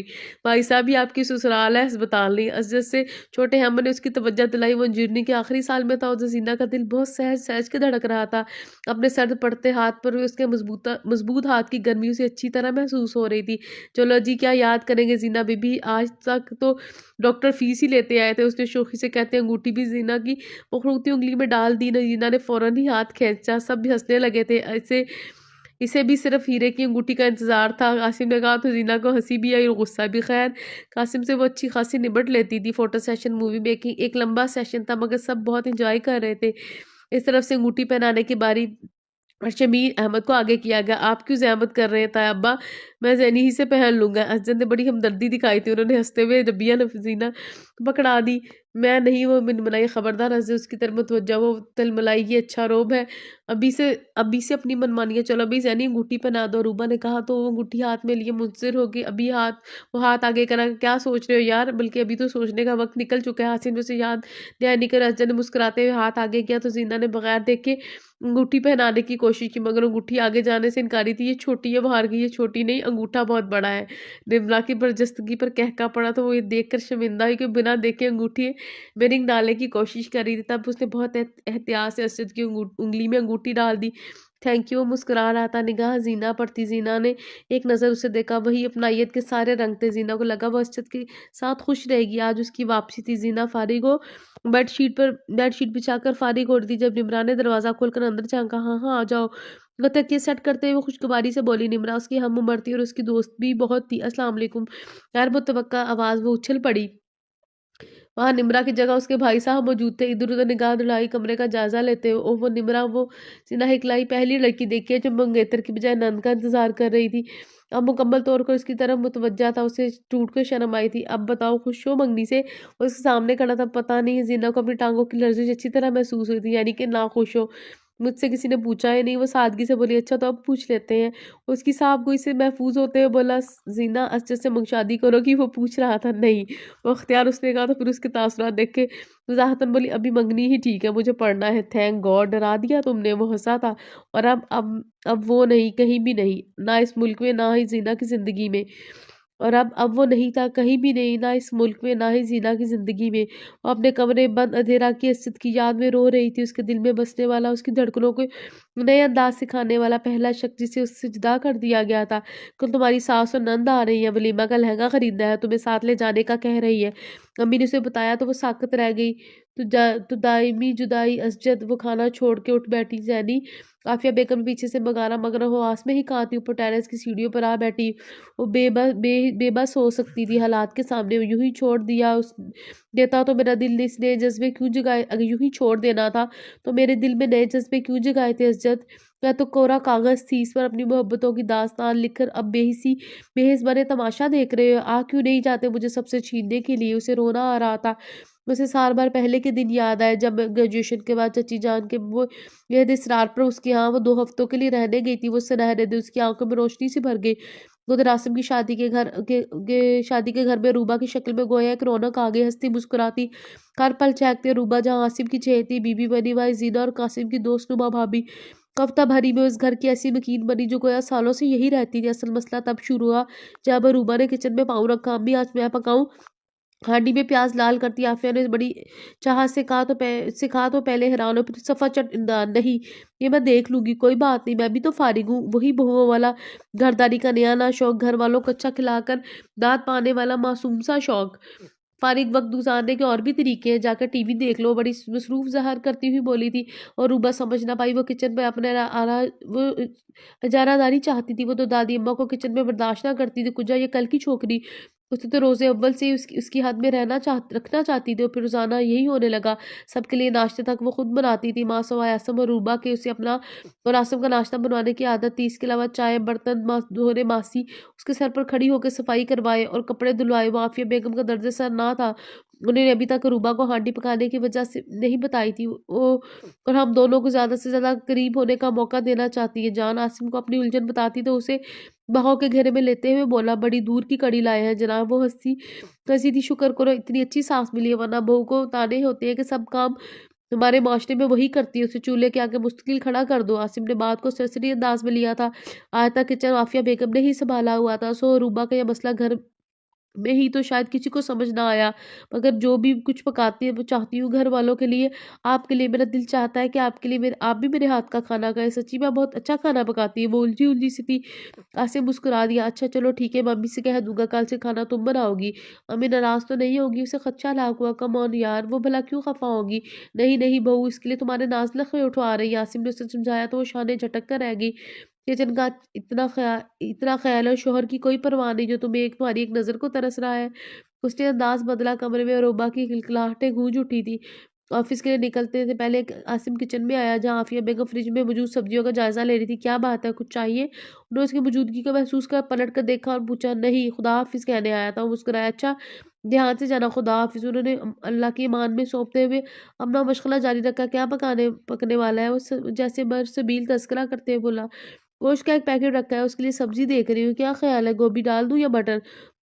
उन्होंने बताते हुए उसकी राय चाहिए तो चंद लम्हे सोचने के बाद बोला, मुझे दोनों सभी सब्जियों में मटन पसंद है, आप जो चाहे पका ले। अच्छा चलो ठीक है, मैं हंस दी। मटर पुलाव बनाऊंगी और चपातियों के साथ गोभी गोश्त, साथ में रायता सलाद भी बना लूंगी। कितना लंबा चौड़ा मेन्यू, थक जाएगी। अरूबा से हेल्प ले लीजिएगा, बल्कि आज हांडी उसी से बनवाए, आप पुलाव बना लीजिएगा। वो खुश दिली से उन्हें मशवरा देता है, इतना लंबा चौड़ा भी नहीं है, पहले भी तो करती हूँ। ये ना रायता और सलाद बना लेती है, अब अरूबा से कहूंगी कि वो बना दे। वो संजीदा हो गई थी। नौकरी में सब्जी निकाल कर पलटी तो वो अभी तक जैसे कुछ बोलने के इरादे से खड़ा था। उन्हें अच्छी तरह से अंदाजा हो गया था क्या मसला सुलझाने आया है। चलो जाओ, अब देर हो रही होगी। उन्होंने छुरी तलाश करती टोकरी में रखी थी। अम्मी मैं चाहता हूँ रूबा भी किचन के कामों में आपकी हेल्प करे, ऐसे ही फारिग बैठी रहती है। लग रहा था वो रूबा के मसले का हल चाहता है। हाँ क्यों नहीं, ये लो।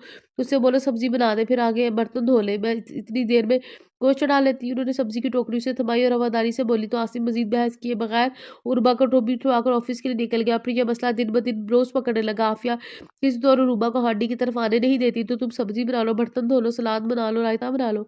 रूबा ऐसे ही किचन के कामों के शौकीन नहीं थी, मगर यूं खुद का नफी किया जाना उसे पसंद नहीं था, जैसे वो किसी काम की ना हो। कभी कभार रूबा से भी पकवा लिया करे ना। आसिम ने कई बार कहा था, तुम्हें मेरे हाथ का पका अच्छा नहीं लगता। उन्होंने काफी से पूछा, आपसे अच्छा तो कोई पका ही नहीं सकता, तो फिर क्या मसला है? वो उल्टा पूछती तो वो लाजवाब होने लगता। देखो हम सब एक जायके के आदी हो चुके हैं, एकदम से नए जायकों को अपनाना बहुत मुश्किल है हमारे लिए। उन्होंने कह ही दिया था। आसिम को खामोश हुआ ही था। उसके बाद रूबा को भी जैसे तैसे करके समझा बुझा दिया। मेरा भी तो जी चाहता है कि बेवक्त को चीज़ पकाकर खाने को, आप हर चीज़ अभी तो से तो फरमाइश करके नहीं पकवा सकती ना, अब ऐसी भी पाबंदी नहीं तुम पर। आसिम ने उसे छूट दे दी और उमा ने उसको बहुत जाना। आफिया बेगम खाना पका के फारिग हो जाती तो वो स्वीडिश बनाने घुस जाती।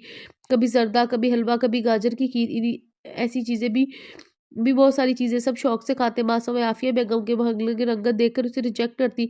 हलवा तो मैं बनाती, सब उंगलियां चाटते रह जाते। ये देखो ना, सफ़ेद मैदा लग रहा है, भुना नहीं सूजी को। अक्सर कभी वो सूजी को ज़्यादा भून लेती तो तेज आग पर सूजी डाल करके शीरा डालने से हलवा थोड़ा ही बन जाता है। कच्चापन तो गया, वो जो खाने पेट में दर्द डाल डाले। और ये तबसरा वो बेमांगे दहल करती। सभी को उन पर इतराज़ होता, मगर कोई भी बोलकर अपनी इज्जत खराब नहीं करना चाहता था। लिहाजा बाकी सबका शौक से हर चीज़ खा लेना रूबा को तकवीत दे रहा था, मगर उसकी समझ में नहीं आ रहा था आफिया बेगम को उससे क्या मसला है। दरअसल अम्मी ने शुरू ही से हमारे लिए हर काम अपने हाथ से किया है, इसलिए जीना और कासिम भी शर्मिंदा होते। बहरहाल रूबा ने दिल में आफिया बेगम की तरफ से गिरा बढ़ चुकी थी। उसे देख लिया था वहाँ शौहर सब घर वालों पर अपना हुक्म चलाने की आदी थी, इसलिए वो उनके सामने आने से गुरेज ही करती थी। जैनी कभी असद का फ़ोन नहीं आया तुम्हें? वो कई दिनों से उससे पूछना चाह रही थी। अच्छा ही हुआ ना, मैं भला उनसे क्या बात करती। वो फ़ौरन बोली, बेवकूफ़, हो सकता है वो तुम्हारी कॉल का इंतज़ार कर रहा हो। और एक बार उसका ध्यान करवाया लो। ये कौन सा पहले उनसे राब्ते में थी? वो इतनी ही ऐसी ही थी, सादा तबीयत, लापरवाह। हटो, तुम पता नहीं कौन सी दुनिया में रह रही हो। तुम मैं खुद बात करूंगी अरशद से। रूबा ने मुसम्मत में इरादा किया। फिर वाकई उसने ऐसे से लंबी बातचीत की और फिर उसके बाद रूबा कभी कभार उसके मोबाइल से फ़ोन करने लगी। थोड़ा बहुत तो जान लो एक दूसरे को। रूबा ने अरूबा ने उसे कहा था दिन पर लगा कर उड़े तो महीनों सालों में बदल गया। आसिम और अरूबा के यहाँ जुड़वा बच्चों की पैदाइश ने घर भर में खुशी की लहर दौड़ा दी। एक ही शक्ल के दो बच्चे, अजान और अफान, सबके लाडले, सबके राज दुलारे। जीना एग्जाम से फारिग होने के बाद अब उसका दादी जान के यहाँ जाने का रहता था। मैं इन दिनों दोनों एक बार कैसे रहूंगी? सोए हुए अजान और अफान की तरफ देखते हुए बेचारगी से पर तो रूबा ने उसे घर का दादी जान ने इतने प्यार से कहा। वैसे भी अजय ने सब स्पेशलाइजेशन के लिए लंदन चले जाना है, एक अच्छी सी मुलाकात ही हो जाएगी। यहाँ जा आते हैं तो सब में ठीक से बात नहीं होती। वो ठीक कह रही थी, फोन पर भी वो जैसी ताबेदाराना गुफ्तगू करते जैसे बेचारा सर पर हाथ फेर कर रह जाता।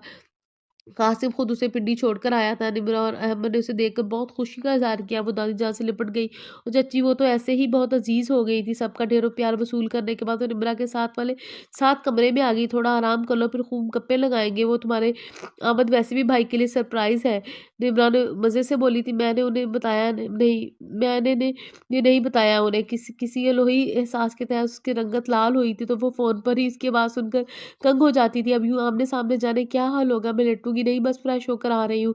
दादी जान के पास वॉशरूम की जाने बढ़ते हुए जीना ने कहा तो मुस्कुराती हुई उसके इंतजार में बेड पर दराज होगी। इस कमरे में वो निम्रा के साथ ही रहने वाली थी। कासिम तो शाम को वापसी के लिए निकल गया था। जैसे उसकी मुलाकात ना हो पाई थी, बस उसकी जॉब ही ऐसी थी। हाँ, बताया तो था उन्होंने, हफ्ते में दो दिन वो सरकारी अस्पताल में मुलाजमीन का फ्री चेकअप करते हैं। जीना मुस्कुराई थी। हाँ, अगर क्लिनिक हो जाए तो कासिम जानते हुए मिल लेता, मगर फिर सस्पेंस बाकी ना रहता। निम्रा को सूरत हाल सोचकर मजा आ रहा था। रात देर तक सब बातें करते रहे। निम्रा के साथ उसने पूरा घर देखा जहाँ उसका बचपन गुजरा था। वो फिर सालों बाद दोबारा आई थी। लगता है कोई इमरजेंसी हो गई होगी, वरना तो इतनी जल्दी ही आ जाते हैं।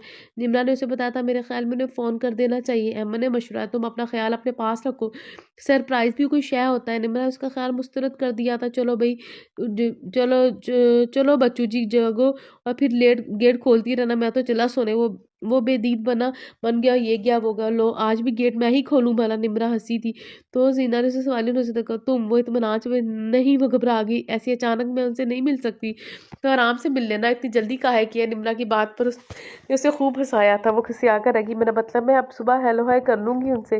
बुरी बात, उनकी मासूम सी खुशी ना छीनो। तो मैं यूं अचानक सामने पाकर उन्हें मिलने वाली है हसीन जालिम लड़की। बाकी वो मुंह सर लपेट कर खुद तो सो गई और सचद का इंतजार करने को नींद भरी आंखों लेके सफर की दुकान से चूर वो बैठी रही। कहीं 12 बजे के करीब डोरबेल सुनाई दी तो शुक्र का कलमा पड़ा, मगर वहीं एक झिझक कदमों को रोक रही थी। निम्रा को झिझोड़ा, सब क्या सोचेंगे। क्या आते ही वो दूसरी बेल काफी वक्फे के बाद बजी तो वो दिल से भागी। गेट खोलते तक उसकी धड़कनें बेतरतीब हो चुकी थी। गेट खुलते ही वो फिल वक्त पलट गई, इसलिए कि जान नहीं पाया कि गेट निम्रा ने खोला इतनी देर। और मैंने कहा था कि अमर से कहना गेट खोलने को। वो अंदर दाखिल होकर छोटा गेट बंद करते हुए तदीबी अंदाज में बोला। और अब उसकी बाबत क्या जवाब देती निम्मू। वो लंबे ढक बढ़ता उसके हम कदम हुआ तो वो सुस्त पड़ने लगी। तब असजद को कुछ अजीब सा एहसास हुआ। वो पोनी में जकड़े बाल, कमर तक आते स्याह बाल, वो एकदम उसके सामने आया था। जीना उसे ख्याल में नहीं था किससे टकरा गई। जीना इसी ख्याल में नहीं थी, इसी से टकरा गई। मगर ध्यान उधर कौन सा ऐसा एहसास था। बेख्तियार ही शानों से थामा जीन ने। जैनी, आई डोंट बिलीव ये तुम हो। वो बेहद हैरान था। जीना का चेहरा तिलमिला उठा, के अंदाज में महसूस कुन बेख्तियार आनापन था। मैं दोपहर को आई थी, वो बिन बनाए मुझे क्यों नहीं बताया। अगर कोई अटैक हो जाता तो। वो हल्का सा झटका देकर बोला तो होठों पर मुस्कुराहट ने जीना के मुस्कुराकर पीछे हटी। मुझे नींद आ रही है, मैंने ज़रा भी रेस्ट नहीं किया। फाउल सलाम तक नहीं किया तुमने। अस्सलाम वालेकुम। वो खफीफ सी होकर बोली, वालेकुम अस्सलाम, जीती रहो, मिलोगी नहीं। और भी शरारत पर उतर रहा था। जीना का दिल बेतरतीबी से धड़कने लगा। भागने के से अंदाज में अंदर की तरफ बढ़ी। पीछे उभरने वाला हसरत का कहका उसे ठीक सुनाई दिया था। उसे भी हंसी आ गई। इतना किरदार रखने शुरू कर दिए तुम लोगों ने कि मैं आइंदा भी गेट की डुप्लीकेट चाबी घर भूल के जाना पसंद करूंगा। निम्रा सुबह का नाश्ता बना दी। जीना को लाख से चीजा ने मना किया, मगर वो भी निम्रा का हाथ बटाने खड़ी थी। सबसे पहली किचन में एंट्री असजद की थी। वो निम्रा से कह रहा था, मगर निगाह अंडे फैलती जीना पर थी। रॉय ब्लू कलर में उसकी रंगत धमक रही थी। और कभी असजद की आमद का जहाज ऊपर से उसकी गुफ्तगू मुंह धो रखी है। भाईजान ये बहुत महंगे वाला चौकीदार है, आप अफोर्ड नहीं कर सकते। निम्रा ने हंसते हुए कहा, अपना पैकेज बताओ, मैं हर कीमत पर तैयार हुआ। किचन कैबिनेट की मार्बल टॉप पर चढ़कर बैठा। जीना ने नॉन स्टिक फ्राई पैन में कुकिंग ऑयल डाला तो कुछ ज्यादा ही जला गया। डॉक्यूमेंट्री डॉक्टरी नुक्ता नज़र से इतना ऑयल सेहत के लिए नुकसानदेह है। हजरत की निगाह उसी पर थी। जीना ने बसी से बेहोश कहकर मुस्कुराया। अब यहाँ से जाएंगे तो मैं तो ही नाश्ता बनेगा। वो साहब कोई से बोली तो निमरा कहका लगा बैठी। हाँ हाँ ना, ये अजीब अजीब बातें करते रहेंगे तो मुझसे भी उल्टा सीधा काम ही होगा। वो कुछ उलझ के बोली थी, मेरे ख्याल से आपने सुन ही लिया होगा। निमरा ने शरारत से भाई को देखा। हाँ जी, बहुत अच्छे से। उसने गहरी सांस भरी। निमरा ने दादी जान के नाश्ते की ट्रे उठाई, मुस्कुराते हुए किचन से निकल गई। इतनी देर में जीना फ्राइंग पैन में से जायद और निकाल चुकी थी। सफ़र कैसा गुजरा था? असजद ने गुफ्तगू का अंदाज का आगाज़ किया। ठीक, बस ठीक। कोई खुशी नहीं थी आगे मुझसे मिलने की? कोई दिल की धड़कन अब नॉर्मल नहीं हुई? वो कदर खफकी से पूछने लगा तो जीना को बेख्तियार हंसी आई थी। या तो आप डाइजेस्ट पढ़ते हैं या फिर फिल्में बहुत देखते हैं। उसने अंडों का हमेशा फ्राई पैन में उलट दिया और अब चम्मच से उसे फैला रही। मतलब ऐसा कुछ नहीं हुआ। वो बहुत बेयकीनी से पूछ रहा था, आप भी ऑमलेट खाएंगे या आपको फ्राई कर दूं? जीना ने अपनी तरफ से बहुत होशियारी से बात की। शाबाश, आते ही मुझे फ्राई कर दो। वो कुछ इसी तरह दबक कर बोला कि किचन में दाखिल होते निमरा की हंसी छूट गई। जीना उज्जल सी हो गई। मेरा मतलब अंडे से था, फ्राई एग। अब बंदा इससे पूछे अंडों से मतलब रखने का क्या मतलब? इंसान थोड़े पड़ गए हैं क्या? वो खफा खफा सा निमरा से मुखातिब था। आप दोनों डायरेक्ट एक दूसरे से बात नहीं कर सकते क्या? निमरा को अभी भी हंसी आ रही थी। मैं तो कर सकता हूँ। ये आगे से पूछ रही है कि मेरे हाथ का बना ऑमलेट खाना है या फिर आपको फ्राई कर दूँ। यानी एक अदद ऑमलेट ना खाने की पैदाइश में ये लड़की जालिम लड़की मुझे रोस्ट करने को तैयार है। मैं निमरा से शिकायत कर रहा था। इन दोनों बहन भाइयों का यही स्टाइल था, बेला तकल्लुफ। मगर जीना के लिए सब नया था। उसे हजरत के मजाक और संजीदगी में फ़र्क करना मुश्किल था। मैंने ये नहीं कहा, वो एहतजाजन बोली। अच्छा, मेरे ख्याल में तो यही कहा था, खाते हैं ऑमलेट भी या फिर फ्राई करूँ आपको? मज़े ले रहा था। जीना रोहानसी होने लगी। मगर मेरा ये मतलब नहीं था। हाँ, मैं जानता हूँ तुम्हारा मतलब सिर्फ अंडों तक था। मतलब ही हो तुम। वो शिकायती अंदाज में बोला तो लम्हा भर उसे देखने के बाद वो तेजी से किचन से निकल गई। और गौर निमरा के मुँह से बेसाख्ता निकला। इज्जत भी कूद कर नीचे उतर बड़बड़ाया, लगता है कुछ ज़्यादा ही हो गया। निमरा ने खुफी से उसे देखकर कर दिया ना उसे। लड़कियों का पता भी आसानी से नहीं मानती। खैर, लड़कों का बिक्का तो नहीं, तुम्हारा ही पता है। मुझे सिर्फ खर्चे से मानती हो तुम। और साफ गोई से कह रहा था, मुझे ये सिर्फ चॉकलेट्स और आइसक्रीम खर्चे हो, मुझ पर सिर्फ चॉकलेट और आइसक्रीम खर्च होती है। और तो देखिए क्या क्या खर्च होता है। वो मज़े से बोली तो गहरी सांस भरता हुआ किचन से निकल गया।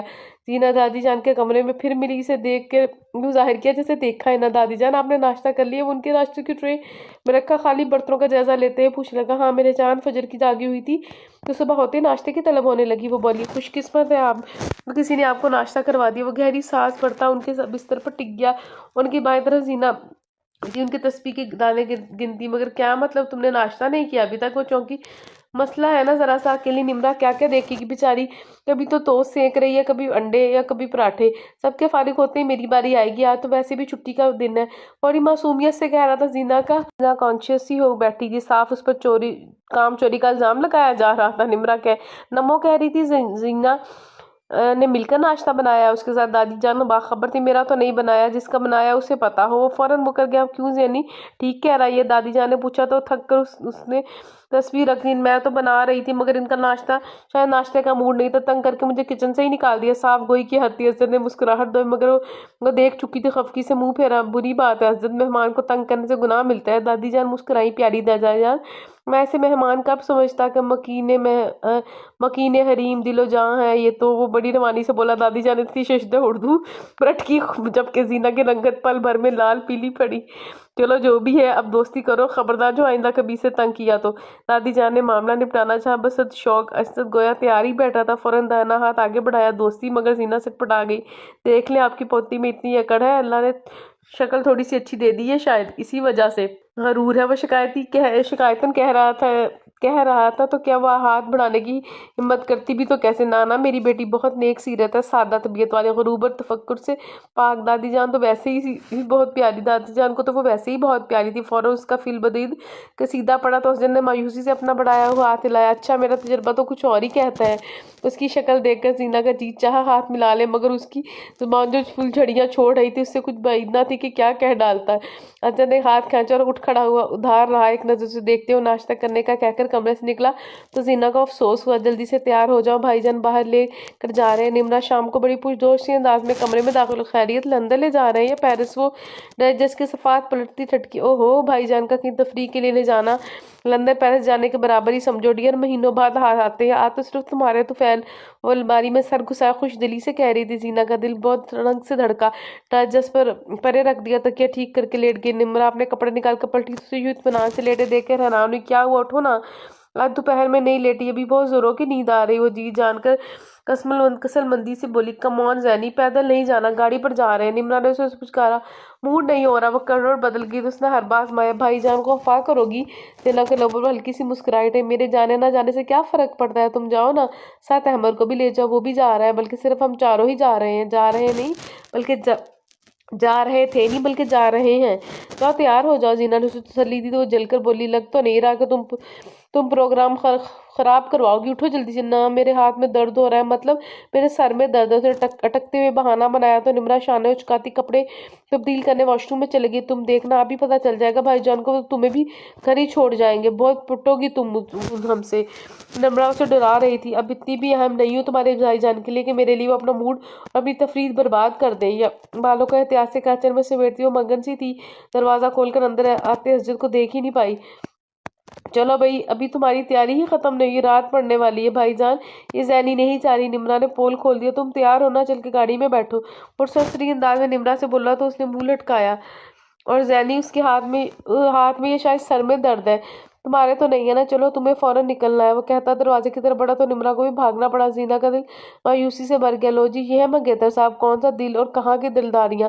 दरवाजा खोल के निम्रा को बाहर निकाला और दरवाजा बंद करके वापस पलटा। हाँ जी, क्या मसला है अब आपका? एन उसके सामने खड़े होते हसरत ने पूछा तो वो चौंक कर हाल में पलटी। जी ठीक हूँ, सटपटा कर कहा, तैयार क्यों नहीं हुई? मैंने कहा था बाहर चलना है। वो मैं पर जोर देते बोला तो जीना निशाने गए, बस यूं ही दिल नहीं चाह रहा, मेरे साथ पहली बार कहीं जा रही हो, तुम्हारा दिल नहीं चाह रहा? उसने दोया तस्दीक चाही। जीना धक से रह गई, मैंने ये तो नहीं कहा, जल्दी से कहा, मुबादा कुछ गलत फहमी ना पनप जाए। ओके, यानी दिल चाह रहा है, फिर तैयार क्यों नहीं हुई? वो मुस्कुराया। उसकी होशियारी पर जीना ने खफी से उसे देखा। वो इतना ज़बरदस्त था कि उसकी एक भी चलने नहीं देता था। ऐसे मर्द की भी अपनी ही शान हुआ करती है। वो शलवार कमीज़ बहुत कम पहनता था, ज़्यादातर पैंट शर्ट इस्तेमाल करता था, मगर अभी वो नेवी ब्लू कुर्ता शलवार में मलबूस बहुत आम से हुलिये में बहुत शानदार लग रहा था, बल्कि बहुत ख़ास। धड़कन का अंदाज मिला तो जीना की निगाहें दिल की बेईमानी पर झुक गई। मेरी तबीयत, हाथ में दर्द था। वो हकला अजद ने निगाह भरकर उसको सुर्ख पड़ते रुखसारों को देखा, उसका हाथ थाम लिया। इस हाथ में नहीं, इस हाथ में। जीना ने फुल दाना हाथ लहराया ताकि दूसरा हाथ छोड़े, मगर इधर कोई इरादा ना था। उसने दायां हाथ भी थाम लिया। इतनी नाजुक सी हो, सुबह पराठे बनाते हुए कुछ हो गया होगा, फिर अंडे फेंटते हुए शरारत से कहते हुए उसके करीब हुआ। वो बुरा जरूर मानती अगर दिल की धड़कनें काबू में होती। इस दिन उसके हाथ को खफीफ सा लबों से चूहा खरा करे, तुम्हारे दर्द ठीक हो जाए। वो धीमे से लहजे में बोला तो हक तक सी रह गई। वो कहाँ दर्द था, सर में। उसकी सांसें जीना के ने अपनी सर्द पड़ती पेशानी में महसूस की। तेजी से हाथ छुड़ाकर पलट गई। उसे निगाह मिलाने का या नाना ही ना था। अब जाए तुम्हारे बगैर नामुमकिन, लाखों बार की देखी जगह है, बहाना तो सिर्फ तुम्हारा था यार। हजरत ने आगे बढ़कर उसे शानों से थामा और मोहब्बत से बोला, जीना के वजूद में खुशी और सरमस्ती की लहर उभरी। वो महबूब और शानदार सा शख्स उसे इतना खास समझता था। तुम साथ होगी तो हर चीज़ का एक नया रंग और रूप, नया अंदाज होगा। जैनी उसका रुख अपनी तरफ मोड़ते हुए बहुत चाहत से कह रहा था। जीना की निगाहें उसकी निगाहों की शिद्दत से झुकने लगी और इससे पहले कि वो कुछ और रोमांटिक होने लगूं, तुम तैयार हो जाओ जल्दी से प्लीज़। और दोबारा लानत से बोला। जीना को ना सिर्फ हंसी आ गई बल्कि बड़े एतमाद भी अपने वजूद में सरायत करता है महसूस हुआ। ओके, वो दांतों तले लब दबाकर बोली, अच्छा। उसने हाथ थाम कर रोका तो वो ठिठकी, पिंक कलर बहुत उठता है तुम पर। वो मुस्कुरा दिया, गेट आउट। वो मजबूब सी होकर कहती अलमारी की तरफ बढ़ी और हंसता हुआ बाहर निकल गया। फिर एक लंबे अरसे बाद, बहुत ही बदमज़गियों के बाद, अरूबा को किचन में हांडी पकाने की इजाज़त तो मिल गई, मगर आफिया बेगम की कड़ी निगरानी में अरूबा सर थाम के रह गई। कहाँ सर मोल ले लिया उसने भी। ससुराल में कुछ पकाने का शौक जैसे मर ही गया। वो पकाते हुए भी या अल्लाह ठीक पक जाए की दुआएं मांगती रहती। आफिया बेगम के तनाज़ात बेशुमार थे। काउंटर खड़े होकर आटा गूंदने पर एतराज़, ये अच्छी रही, हम 2-2 घंटे आटा गूंदते रहते थे, उधर इधर इधर अच्छा मजाक है, आटा ढीला से भिगो के रख दिया, आधे घंटे बाद 2-4 हाथ मार के फारिग। हम तो पैर ज़मीन पर पीढ़ी पर बैठकर आटा गूँथते थे। मतलब तो आटा गूँथने से हो, वो भी रोटी तो ठीक बनती है ना। सबसे बड़ी बात तो ये है, रूबा ने तहम्मुल से कहा था, मगर ये मसला आए दिन वो खाने के मेज़ पर चिढ़ती। हांडी को कितना भूनना है ये आफ़िया बताती, कितना पानी डालना है उनका हिसाब उन्होंने एक मग के साथ रखा था। हर खाने के साथ पानी के मग्गों का हिसाब माँगती, हलकान होती रहती है। नतीजतन कभी सब्ज़ी सही बनती तो कभी बैठ जाती। ये क्या, ये है तुम्हारी कुकिंग तुम्हारी? आसिम मज़ाक उड़ाता था। वो सुलगती डंडा सर पर लेकर खड़े होकर काम करवाने और फ्री हैंड देने में बहुत फ़र्क होता है। मगर उसके ज़हन से खाना पका सकती ना, तो खुद से पकाओ। वो सिर्फ़ तरीका बताती है ना, वो कहता है उनके तरीकों से खुद से कैसे पका सकती है। अब तो वो बता के हट जाती है कि इसमें 4 मग पानी डाल दो। अब इतने पानी के साथ सब्ज़ी को गिलाना, पानी फिर खाना और फिर से भूनना, इतनी देर में सब्ज़ी की जान निकल जाती है। हमने तो कभी सब्ज़ी में पानी डालकर नहीं पकाया, दम पर पका के हल्का सा भून ले तो बस। वो तंग आ गई। आफ़िया बेगम और उनके दरमियान अजीब मामूली सा खिंचाव डर आया था। उनका कोई काम करने को जी नहीं चाहता था। जब उसकी हौसला अफ़ज़ाई करने की बजाय वो उसको सुनाती, खाना तो बनाती थी। या अब तुम जो सामने आ गया, शुक्र अल्हम्दुलिल्लाह। रूबा को उनकी ये नाशुक्रापन बहुत खुलता। उसका शिद्दत से दिल चाहा कि वो भी कोई बदमिज़ाज छड़ियल सी बहू होती तो फिर आफ़िया बेगम को पता चलता कि उसके सामने साफ लफ्ज़ों में कहती थी, बेटी तो बेटी होती है, बहू कभी बेटी नहीं बन सकती। तो जहाँ के ये अल्फ़ाज़ बहू के मुँह पर कहे जाएँ तो उनके ज़हन में कौन-सा सास का तसव्वुर माँ का सा होगा। एक लड़की जो अपने घर के साथ-साथ अपनी खूनी रिश्तों को छोड़कर आपकी नस्ल की अमीन बनकर आपके घर आती है। उसने हौसले को का अंदाज़ा कीजिए। अपनी माँ के अलावा किसी और को माँ कहने के लिए बड़ा दिल दिल चाहिए। रूबा को याद था शादी के अव्वलीन दिनों में उसे एक दफ़ा आफ़िया बेगम के सामने आसिम ने रूबा की अम्मी कहकर बुलाया तो आफ़िया बेगम को जैसे आग सी लग गई थी। तुम्हारी अपनी माँ नहीं है क्या? हद होगी। ये 100 रिश्ते हैं बुलाने के लिए, सास को अम्मी भी कहोगे अब? वो दिन, आज का दिन आसिम को उसकी अम्मी को आंटी कहकर ही मुखातिब करता था। या फिर तुम्हारी अम्मी अगर ये हरकत बहू करे तो जी जी हमें माँ नहीं समझती हो, यही यही कहा जाता। बहरहाल छोटी-छोटी कई बातों का आफ़िया बेगम की बदमिज़ाजी और टिटुराना तबीयत ने बहुत बड़ा बनाए हुए थी। वो जो एक बुलबुले नई सोचों के साथ ससुराल में आई थी, दिल महसूस कर रह गई। दूसरे दूसरे वो छोटी से छोटी बात फ़ोन पर अपनी बड़ी बेटी फारिया से शेयर करने की आदी थी। सुबह से लेकर शाम तक के तमाम मालूमात की रिपोर्ट के साथ अपने तजर्बात और तज्ज़िये उसे सुनाती और ये तमाम बातें बदंगे बहल करती। बहू सुनती कुटती उनकी बिला से, मगर वो कतई नहीं सोचती कि अपनी तर्ज़ अमल से वो अपनी इज़्ज़त बढ़ा नहीं रही बल्कि घटा रही है। रूबा तो बाज़ारी इस कदर पॉलिश्ड और मुदब्बर तबीयत दिखाई देने वाली आफ़िया का रूप बहुत नाकाबिले बर्दाश्त लगता था। वो बेवक़्त घर आया था। गेट की चाबी उसके पास ही हुआ करती थी। निमरा और अहमद भी अभी-अभी नहीं लौटे थे। चच्ची जान और फूफो जान इमरा के लिए आए किसी प्रपोज़ल पर गौर कर रहे थे। ज़ीना रोटियाँ पकाने के लिए किचन में आई थी। असजद सीधा वहीं आया। अस्सलाम वालेकुम। उसकी धड़कन इस एक पल अचानक सलामती पर तेज़ हुई थी। तेज़ी से पलटी तो हज़रत को सामने वगैरह के हैरान हुई। आप इस वक़्त, ये सलाम का नया जवाब है क्या? वो मुझे उचकाकर पूछने लगा। ज़ीना ख़फ़ीफ़ से वालेकुम अस्सलाम अम्मी की तरह दादी जान के कमरे में, और ये फ्रिज से आटे का बाउल निकालने लगी। एक कप चाय मिलेगी? वो पूछ रहा था। हाँ ज़रूर, मगर पहले खाना तो खा लें, मैं रोटियाँ बनाने लगी हूँ। ज़ीना ने कहा, सर में सख्त दर्द है पार्टनर, एक कप चाय और एक पुरसुकून नींद की सख्त ज़रूरत है। ज़ीना ने देखा उसकी आंखों में हल्की सी सुर्खी थी, ज़रा-ज़रा बड़ी हुई शू। वो काफ़ी थका लग रहा था। 3 दिन पहले होने वाले बम ब्लास्ट के ज़ख्मों से अस्पताल भरा पड़ा था। वो क्लिनिक से ज़्यादा अस्पताल ही में पाया जाता था। थोड़ी नींद और ज़्यादा काम ने असर दिखा दिया तो आँखें मिलाती हुई ज़ीना ने सर हिलाया और सॉसपैन में पानी डालकर चूल्हे पर चढ़ाया। वो दादी जान के कमरे में गया और फिर उनसे मिलकर अपने कमरे की तरफ बढ़ गया। चाची जान मुतफक्कर सी किचन में चली आई। कहा भी था यूँ दीवानों की तरह काम मत किया कर, मगर लगता सुनने सुने तो ना अब दाद को क्लिनिक पर चला जाएगा।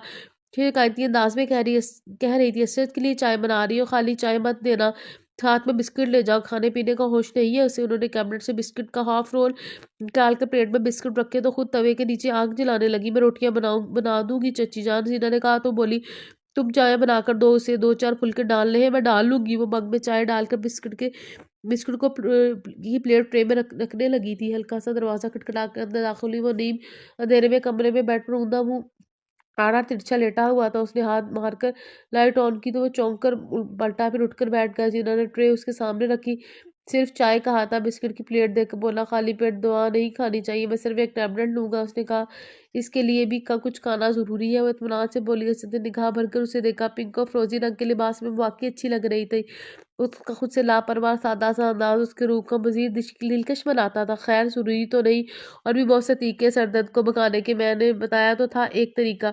इशारा से बोला, उसकी रंगत तब पुटकी में चलती हूँ, निमरा आने वाली है, रोटियां बनानी है। कम ऑन यार, बैठे तो पहली बार मेरे कमरे में आई है। वो दिल से बोला, नहीं आप अजीब सी बातें करते हैं। वो साहब गोई से कहती है जिद को कहका लगाने पर मजबूर कर गई, अच्छा नहीं करूँगा प्रॉमिस उसने वादा किया। और जीना उसके सामने बैठ गई। इस रोज़ चाय पीते हुए अज़र ने उससे ढेरों बातें की थी, उसकी पसंद नापसंद, उसके ख़यालात, उसकी दिलचस्पियाँ। और ज़ीना ने भी उसके करीब से जाना कि वो कितना प्यारा शख्स है। सबसे बढ़कर वो ज़ीना को पसंद करने लगा था। मैंने दादी जान से कहने पर हाँ कर दी थी, लेकिन अब मैं अपने इस फैसले पर बहुत खुश हूँ। उसने छुपाया नहीं था। और इसके बरमला एतराफ़ ने ज़ीना को रूह तक शांत कर दिया था। फिर वो उठकर अपनी वार्डरोब की तरफ बढ़ा, वापस आया तो उसकी मुट्ठी में कुछ था। और ज़ीना के पास आया बैठा, ये तुम्हारे लिए। इसे चुटकी में पकड़कर सोने का नफीसा ब्रेसलेट लहराया। ओह रीनो ने नफ़ी में सर हिलाया। खबरदार, किसी बहुत अच्छे मौके पर देने का सोचा था और किस्मत ने आज ना हसीन मौका दिया है। उसका हाथ थामते हुए वो कह रहा था, अच्छा नहीं लगता ऐसे बेवजह का गिफ्ट। वो हिचकिचाई, रंगनी हो चुकी है हमारी, बेवजह का क्यों? वो लापरवाही से कहता। उसकी कलाई में ब्रेसलेट पहनाकर लॉक लगा रहा था। फिर भी वो शर्मिंदा सी हो रही थी इतना कीमती गिफ्ट लेकर। चलो जवाब में तुम भी कोई गिफ्ट दे दो। वो उसकी तरफ मुतवज्जा होते बोला तो वो गड़बड़ाई, मेरे पास तो कुछ भी नहीं है, ज़रूरी तो नहीं पैसों की कोई चीज़, एक अच्छी सी याद, कोई रोमांटिक सी बात। कहते हुए शरारत से उसकी तरफ झुका। वो तेज़ी से उठ गई। रिश्ते ने फुर्ती से उसका हाथ थामा। रुको तो, बहुत हो गई बातें, अब बस। वो कतियत से बोली तो वो उसके मुकाबिल खड़ा हो गया। लगता तो नहीं कि आपके सर में दर्द है। जीना ने तंज ने उसे हंसा दिया था। ये तो तुम्हारे कर्म का एजाज़ है मेरी शरीक सफ़र, मुझे हर दुख हर दर्द भूल गया है। मेरी हमनफ्स ज़िंदगी के सफ़र में तुम और मेरे हमकदम हो, तो ये एहसास ही मुझे हर दर्द से बेखबर करने को काफ़ी है।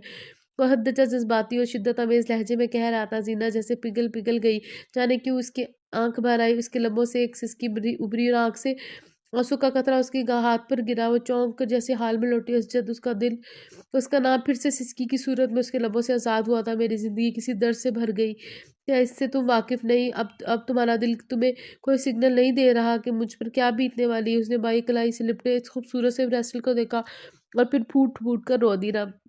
आफिया बेगम के मना करने के बावजूद रूबा ने जिस तरह किचन संभाला था, उसके दिल में गज़ब गुस्सा भर गया था। एक बेवजह गुस्सा और मुकाबला। और रूबा एक सालन उसके अंदाज में और मर्जी का पकाती तो वो दूसरा तरीका अपनी मर्जी और पसंद से बनवाती। दरअसल मुझे टिंडे गोश्त पसंद नहीं, मैं अपने लिए चने की दाल डाली और गोश्त में। वो आराम से कहती हूँ, जब सभी टिंडों से ज़्यादा दाल शौक से खाते तो इसका दिल जहर से भर जाता है। इन औरतों में से थी जो खुद अपनी शहनशाही आसानी से छोड़ने पर आमादा नहीं होती। अपनी मर्जी करने का ही तो वो अलग होती है, अपनी मन मर्जी करने को ही तो वो अलग हुई थी। ऐसे कैसे सब कुछ रूबा के हवाले करके पलंग पर बैठ जाती। और नाक की लड़ाई में उन्होंने ये भी ना सोचा कि मिलजुल कर बहुत ज़्यादा अच्छे तरीके से घर संभाला जा सकता है। इसकी शदीद तर्ज अमल ने रूबा के अंदर भी जिद पैदा कर दी। ज़रा ज़रा सी बात पर वो उसकी माँ और उसकी तरबियत पर जा पहुँचती। वो भी हर बात आसिम को मनोमन बताती। ये शिकायत नहीं है, मैं सिर्फ हर बात आपको बाखबर रखना चाहती हूँ। कल आप ये ना कहें कि मेरे इल्म में कोई बात नहीं थी। साथ ही वो वजाहत भी कर देती, मगर रोज़ाना ये किसी ना किसी बात पर बदमज़गी होती रहती है। अब आफिया बेगम ने तरीका ये अपनाया कि हर काम में रूबा पर छोड़ दिया। छोटे छोटे 2 बच्चों को संभालने के साथ सब्जी बनाने से लेकर बर्तन धोने तक वो खलास ही गई। जीना को उन्होंने पढ़ाई तक महदूद कर दिया। सारी उम्र पड़ी है इन कामों के लिए। वो आराम से कहती है, फिर ये छोटे छोटे और फिर ये छोटे-छोटे बात दोबारा एक बड़े तूफ़ान की शक्ल इख्तियार कर गए, किसी को पता ही ना था। ये इन दिनों की बात है जब ज़ीना दादी जान से मिलने गई थी। बुखार की वजह से रूबा ने काम की सख्त ना रही, मगर आफ़िया बेगम ने ना बच्चों को सँभाला, ना ही हांडी की ज़िम्मेदारी वापस कबूल की। मजबूरन उसे जैसे करके रूबा ने हांडी बनाई और बच्चों को लेकर कमरे में जा पड़ी। रात खाने की मेज़ पर उन्होंने चुन-चुन के खाने में नुक्स निकाले। उनकी तबीयत ठीक नहीं थी अम्मी।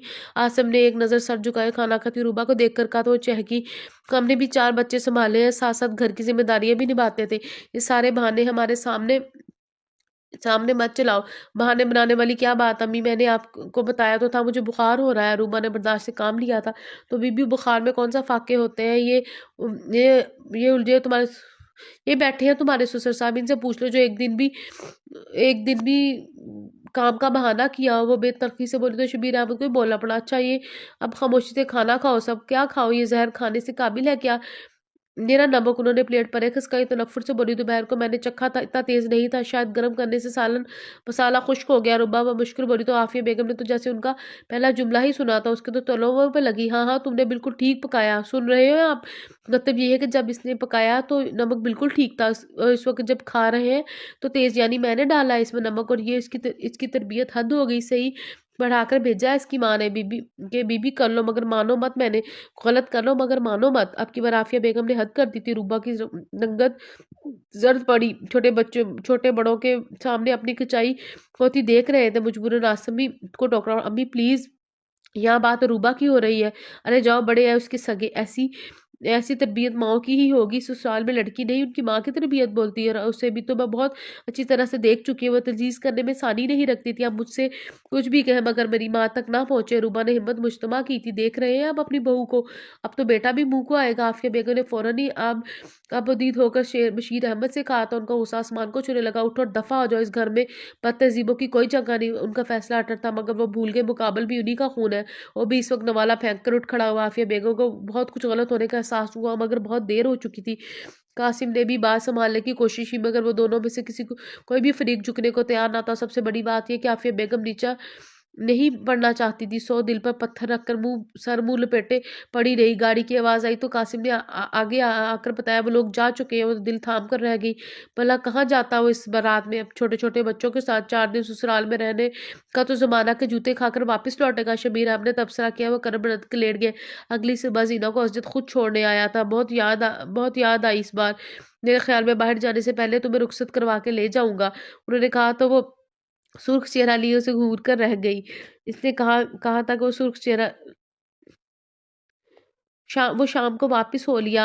जीना को कासिम के जरिए तमाम हालात का इल्म हुआ तो वो दिल थाम के रह गई। फारे को फ़ोन करके आसिम और उर्बा का पूछा मगर वो तमाम वाक़ये से लाइल्म था। परेशान होने लगा।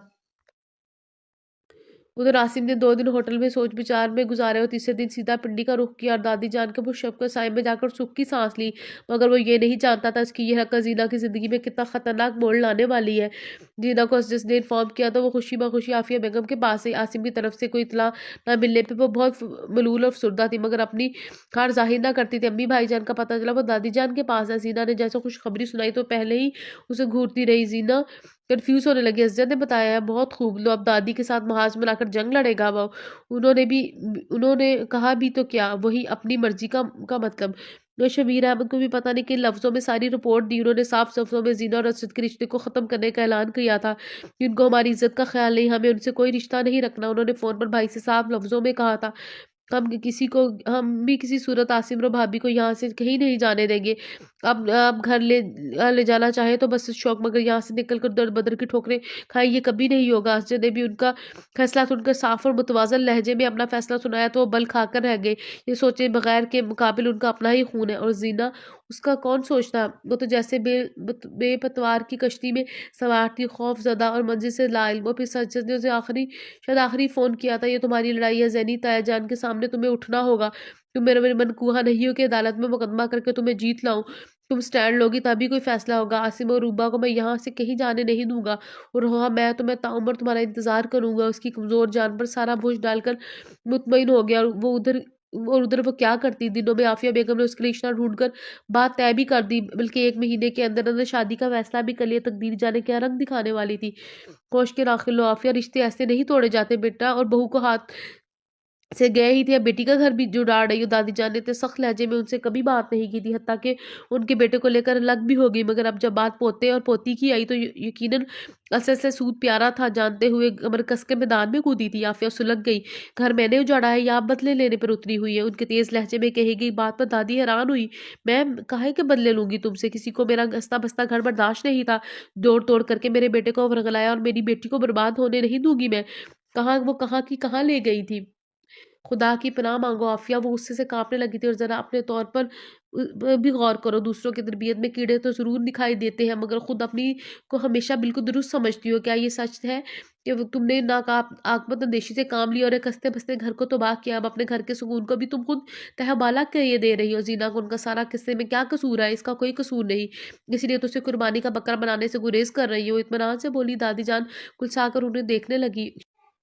शर्म करो आफिया, रिश्ते नाते खेल नहीं होते कि जब जी चाह खेल लिया, जब मर्जी ना हुई खेल खराब कर दिया। ये बच्चों की जिंदगी का मामला है। 5 साल इनकी मंगनी रही है। उन्होंने घुरका था, निकाह तो नहीं था। और वैसे भी जैनी को खुदा के फजल से अच्छा रिश्ता मिल चुका है। वो लोग 1-2 माह के अंदर शादी पर जोर दे रहे हैं। वो तफाकर से कहती उन्हें दुख और तासुब का शिकार कर गई थी। असजद में क्या बुराई थी? बहू इतना खूबसूरत और खूबसीरत बरोसर रोजगार था।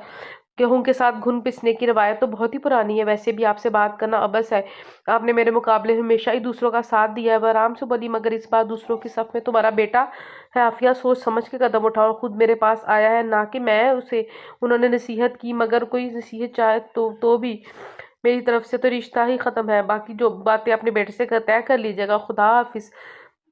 आफिया बेगम ने रुखाई से बात ही खत्म कर दी। कासिम ने तो साफ इस मंगनी का बायकॉट किया था और जीना को भी इनकार के लिए डट जाने के लिए खूब उकसाया था। क्या करूं, माँ बाप के सामने आ खड़ी हूँ। वो माँ बाप खुद से, जिन्हें सब कुछ समझ नहीं आ रहा, वो मेरी जिंदगी बर्बाद कर रहे हैं। वो कुछ सोच कर भी नहीं, मैं कुछ वो कभी सोच भी नहीं सकती थी। बगावत इसी को कहते हैं। फिलहाल जिंदगी बर्बादी की तरफ जा रही है।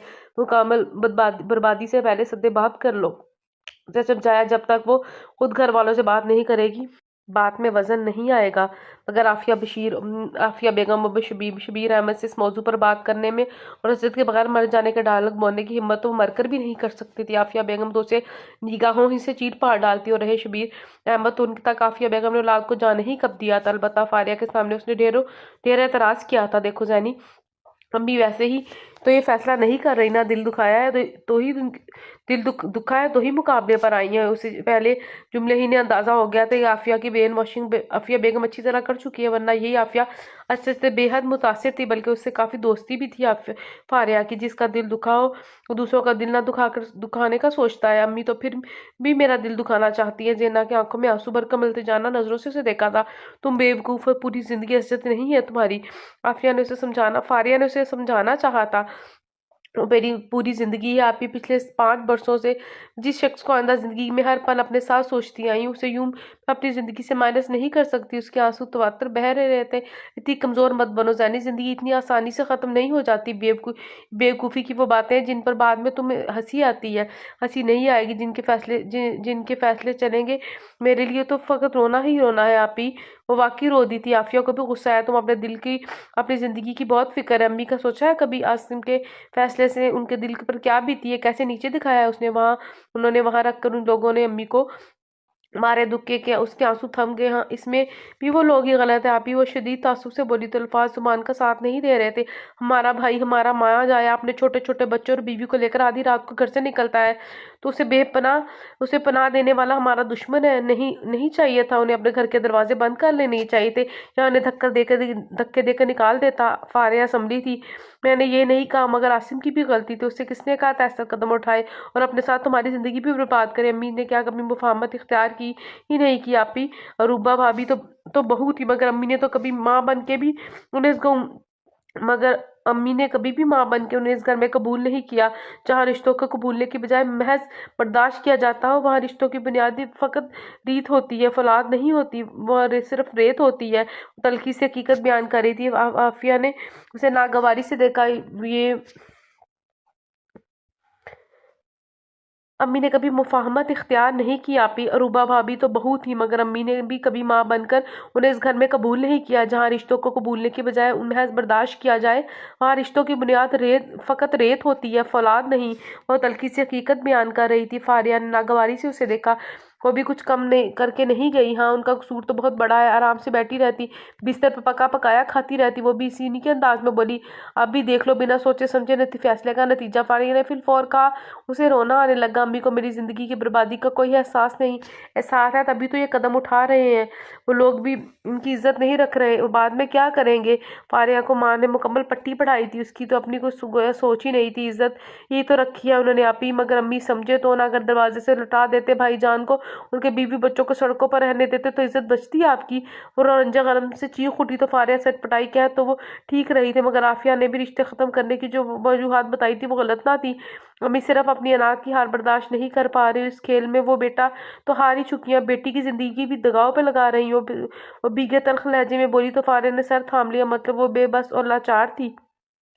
हजरत का फोन आया तो वो रोती चली गई। साथ ही जो मुंह में आया वो भी कह दिया। उसने बहुत तहम्मुल के साथ सारी लान तान सुनी और उससे दिल का गुबार निकालने दिया। जब वो थमी तो रसान से बोला, अब जाओ अपना मुंह पर पानी का एक छींटे मार के आओ।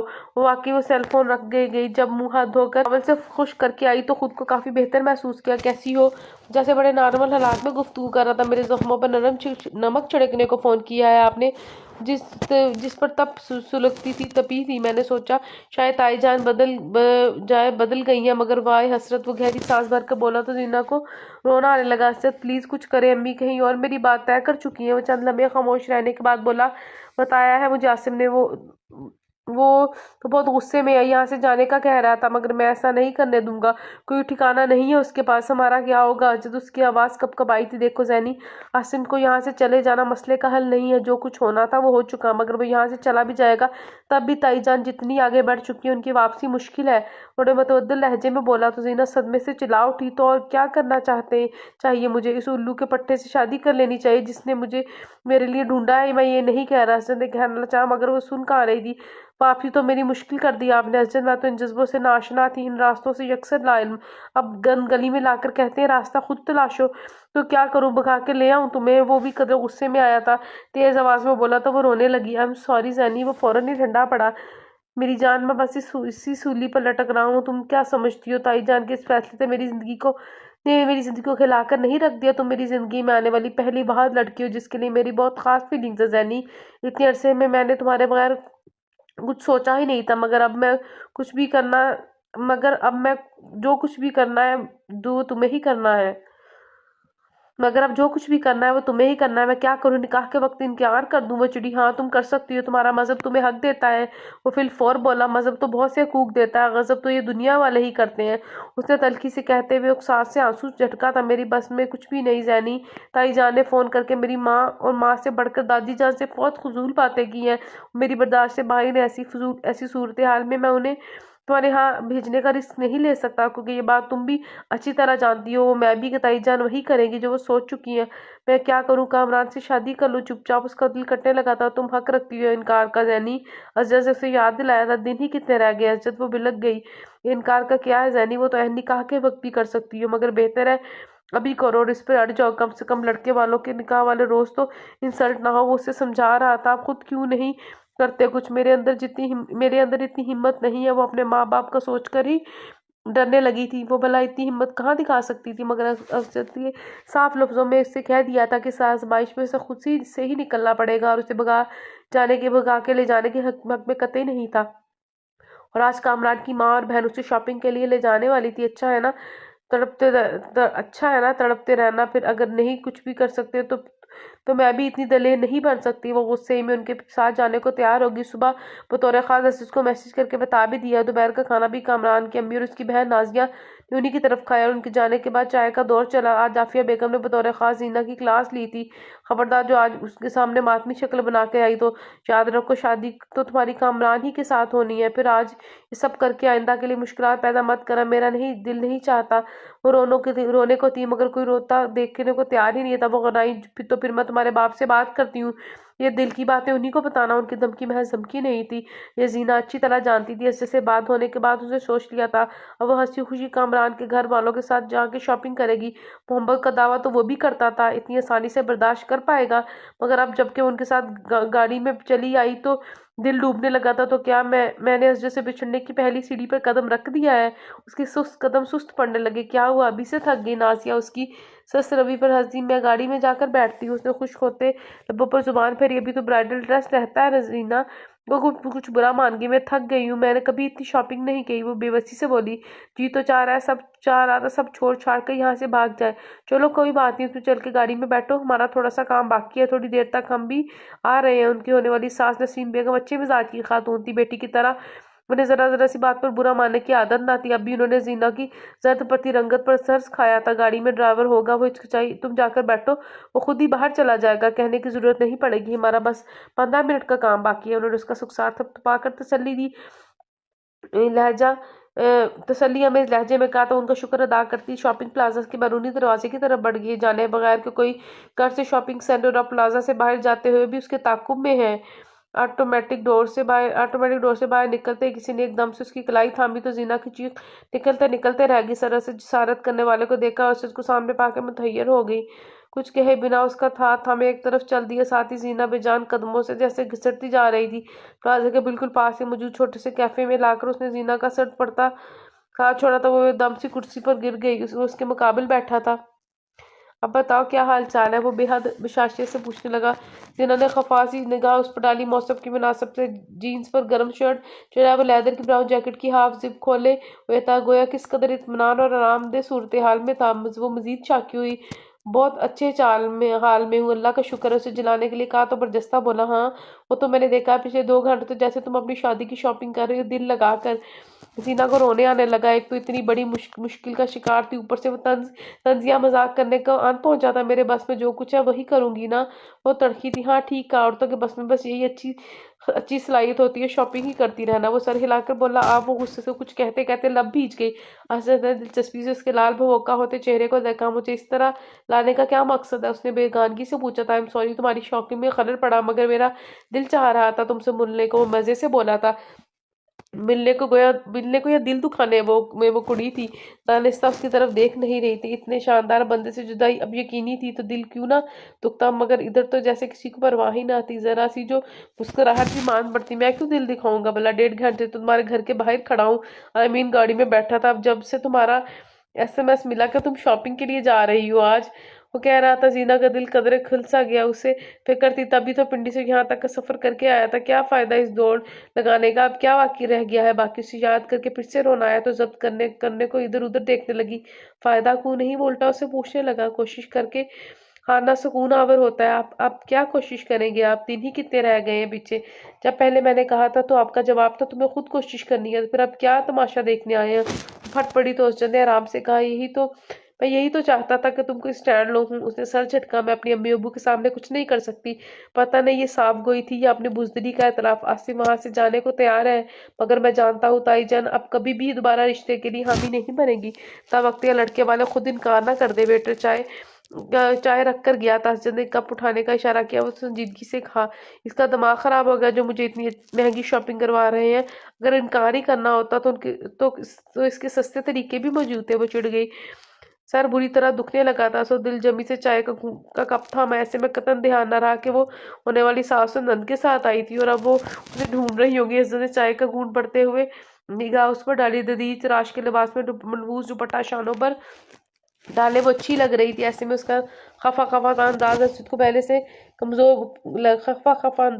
को पहले से कमजोर लगी। उसकी निगाहों की तपिश ने जीनिया को पहलू बदलने पर मजबूर कर दिया तो मुस्कुराकर चाय खत्म करने लगा। जीने ने चाय खत्म करके कप रखा और कुर्सी के सिका कर उठने लगे। असजद ने उसका हाथ पर अपना हाथ रखकर उसे रोका। किधर, मैं लेट हो रही हूँ। नादिया और आंटी इंतजार कर रहे होंगे।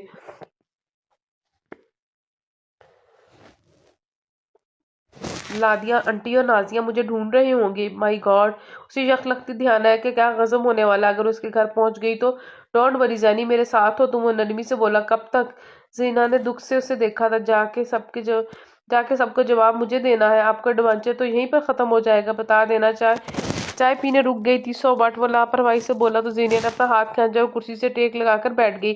असद जेब की अंदरूनी जेब में से कुछ एल्बम निकाल कर उसके सामने रखी। मुस्तज़ई अंदाज से देखने लगी। कुछ यादें। हल्के से मुस्कुराया। जीनिया ने एल्बम खोली। पहली वो तस्वीर थी, देखकर उसे जोरों का रोना आने लगा। ये तब की तस्वीर थी जब वो पिंडी गई थी और असद उन्हें बाहर लेके गया था। निमरा और कुछ अहमद ने उनकी तस्वीरें बनाई थी। ढेरों तस्वीरें जिनमें सिर्फ और वो रस जैसे कितने काश, कितने शादा और फरमा मुस्तकबिल के अंदेशे से बेखबर आंसू उसके रुखसार पर उतर आया। असद ने लब भीजे थे। हकीकत तो ये थी कि वो भी कुछ नहीं कर पा रहा था। ये कामनी सी लड़की बड़ों ने जिसे इसकी शरीके हयात बनाया था, कैसे आराम से उसके दिल में उतर गई थी। और अब अभी तो ख्वाबों का सफर शुरू हुआ था। अभी तो उसकी ताबीरें मिलनी थी और ये जुदाई ये तो कहीं ना थी दोनों के बीच। पासा ही पलट गया। तुम पिंडी चलो मेरे साथ, वो दफ्तन बोला। जिन्होंने एल्बम बंद करके परे खिसकाई। दोनों हाथों से चेहरा रगड़ा। गोया शिकस्त तो यह के नशानात मिटाने की सही की। इससे क्या होगा, सियासी पनाह ले लो यार, तुम्हारा भाई पहले से मौजूद है। मुस्कुराया तो जीना ने विप्राय लहजे में कहा। अब कैसी हालत में भी मजाक सूझ रहा है, मजबूर हूँ, क्या करूँ। ताया की बेटी हो, वरना कहता चलो कोर्ट मैरिज कर लेते हैं। वो बेबसी से बोला। तक नौबत तुम्हें यहाँ तक नौबत आने ही नहीं देनी चाहिए थी। इनकार करती और फिर इस पर डटी रहती। मगर तुम बहुत बुज़दिल हो। जिंदगी को अपने मूड से गुजारा करते जिंदगी को अपने मूड से गुजारा करते, उसके मूड से नहीं। हाँ, सारा कसूर मेरा ही है। मुझे शौक हुआ है किसी और से शादी करना का। वो इल्जाम तराशी पर गुस्से में आ गई थी। अच्छा चलो उठो, लॉन्ग ड्राइव पर चलते हैं, फिर वापसी पे भी जाना है मुझे। वो बोला तो जीना ने मलामती नजाज में उसे देखा था। आप यहाँ टाइम पास करने आए हैं बेवकूफ़। वापसी पर तुम्हें घर छोड़ूंगा, ताया जान से मिलूंगा। हंसते हुए बोला जीना को खौफने के लिए। नहीं, मैं उन इन्हीं के साथ वापस जाती हूँ, घर में क़यामत बच जाएगी। उसने मोबाइल स्क्रीन पर वक्त देखा। अभी आधा घंटा ही हुआ है, शायद ही वापस आई होंगी। शट अप, अब तुम मेरे साथ चल रही हो। और आराम से बोला। बिल के पैसे अदा किए, उसका हाथ थाम कर बाहर ले आया। खुदा की लिज्जत, कई लोगों ने देख लिया तो वो खौफजदा हुई थी। अच्छा है, रिश्ता टूटने में मजीद आसानी होगी। बोला लापरवाही से कहता उसे अपनी गाड़ी तक ले आया। यह है वो गाड़ी जिसकी फ्रंट सीट पर सिर्फ तुम्हारा हक है। वो मोहब्बत से कह रहा था जीना की, बल्कि नम हुई। अब क्या होगा इज्जत, क्या हम कभी मिल नहीं पाएंगे? वो जर्द रूज़ रंज में कह रही थी। नहीं, कभी कभी मिल लिया करेंगे। एक चाबी घुमाते हुए शरारत से बोला तो वो चिल्ला उठी। आप बस यही कर सकते हैं और बस घर छोड़ दें मुझे, इतनी जल्दी? अभी तो लॉन्ग ड्राइव हो मत। उससे तय हुआ तो अजीना ने दांत पीसे। भाड़ में गई आपकी लॉन्ग ड्राइव, आप मुझे घर छोड़ते हैं मैं रिक्शा कर लूँ? वो गुस्से से लाल टमाटर हो रही थी। कम ऑन जैनी, इतना गुस्सा क्यों कर रही हो? पार्किंग लॉट से गाड़ी निकालते हुए वो तो शान से बोला। हाँ, मैं क्यों गुस्सा करे, मुझे तो खुशी से फूले नहीं समाना चाहिए। आखिर को 5 साल मंगली टूटी है और मेरी, और उससे भी बढ़कर फ़ख्र तो इस बात का होना चाहिए कि साथ ही दूसरा रिश्ता भी मिल गया और अब शादी की तैयारियां जारी हैं। बेहद जब से कहते हुए उसकी आवाज़ भर आ गई तो असरज को अपनी शराफत पर अफसोस हुआ। आई एम सॉरी। नहीं, ये माजरत मुझे करनी चाहिए। मैं ही बेवकूफ़ थी जो मैं ज़ुबानी कलामी बात को पूरी ज़िंदगी पर मोहित कर बैठी। आपको तो ना पहले मुझ में इंटरेस्ट था ना अब। अच्छा हुआ किसी लेडी डॉक्टर से शादी कर लीजिएगा। वो तल्खी से बोली तो इससे हंसी आ गई। फिर उसकी तासुरात देखकर जल्दी से बोला, देखो अब तुम खुद मज़ाहिया बातें कर रही हो। हंसी भी आएगी मगर इसने तय कर लिया था अब एक लफ्ज़ भी ना बोलेगी। घर आने तक वो बुत बनी विंड स्क्रीन के बाहर पार देखती रही। असद गहरी सांस भर के रह गया। कामरान के घर से आई गाड़ी वहीं खड़ी थी, ड्राइवर समेत। आप जाएं, वो लोग भी घर में हैं। वो बउजलत कहती नीचे उतरी। मुबाता कोई घर से निकल ही ना आए तो मैं भी मिल लेता हूँ ना, 5 साल पुराना मंगेतर हूँ तुम्हारा। उसने हाँक लगाई तो जख्मी निगाहों से उसे देखती हुई नीमा गेट से अंदर दाखिल होगी। अंदर आने तक अजद का साथ भला बैठी थी। सिर्फ जुबान पर जलालतू का वर्ड था। उसे खबर थी कि आफिया बेगम उसका हशर करने वाली। मैं तो कॉल करके थक गई, मगर उसका सेल ऑफ था। शायद फारिया की आवाज़ कॉरिडोर के सिरे पर ही उसे अलर्ट कर गई। उसे ख्याल था अपना मोबाइल उसने ऑफ करके पर्स में रखा था, तो वो रुक गई। खुदा खैर करे, शायद के हालात वैसे भी ठीक नहीं। कामरान की अम्मी की आवाज़ सी से परेशानी टपक रही थी। मैंने तो जीती जागती बच्ची आपके हवाले की थी। मुझे तो समझ नहीं आती कि आफिया बेगम अपने लहजे की तेजी पर कंट्रोल नहीं कर पाई थी। कमाल करती हैं आंटी, आपका क्या ख्याल है कि खुदा न खास्ता हमने उसे कहीं इधर उधर कर दिया? नाजिया को सख्त गुस्सा आया। इतनी आसानी से आप बरी जुमा भी नहीं हो सकती। हमने आपसे के साथ भेजा था और अब सूरत हाल ये है कि उसका कहीं अता पता ही नहीं। मोबाइल भी ऑफ है। फारिया ने भी उन्हीं को बरूद इल्जाम ठहराया तो वो दोनों माँ बेटे गुस्से में आ गई। दोनों तरफ से तंदो तेज मुकालमों का तबादला जारी था। जीना को मंजर आम पर आने के लिए अपनी तमाम तर हिम्मत मुजतमा करनी पड़ी। उसके लाउंज के सिरे पर नमूदार होते ही एकदम खामोशी आ गई। ये ले आ गई आपकी बच्ची। कामरान की अम्मी ने तंजिया का। आफिया बेगम बेख्तियार उठ के उसकी तरफ बढ़ी।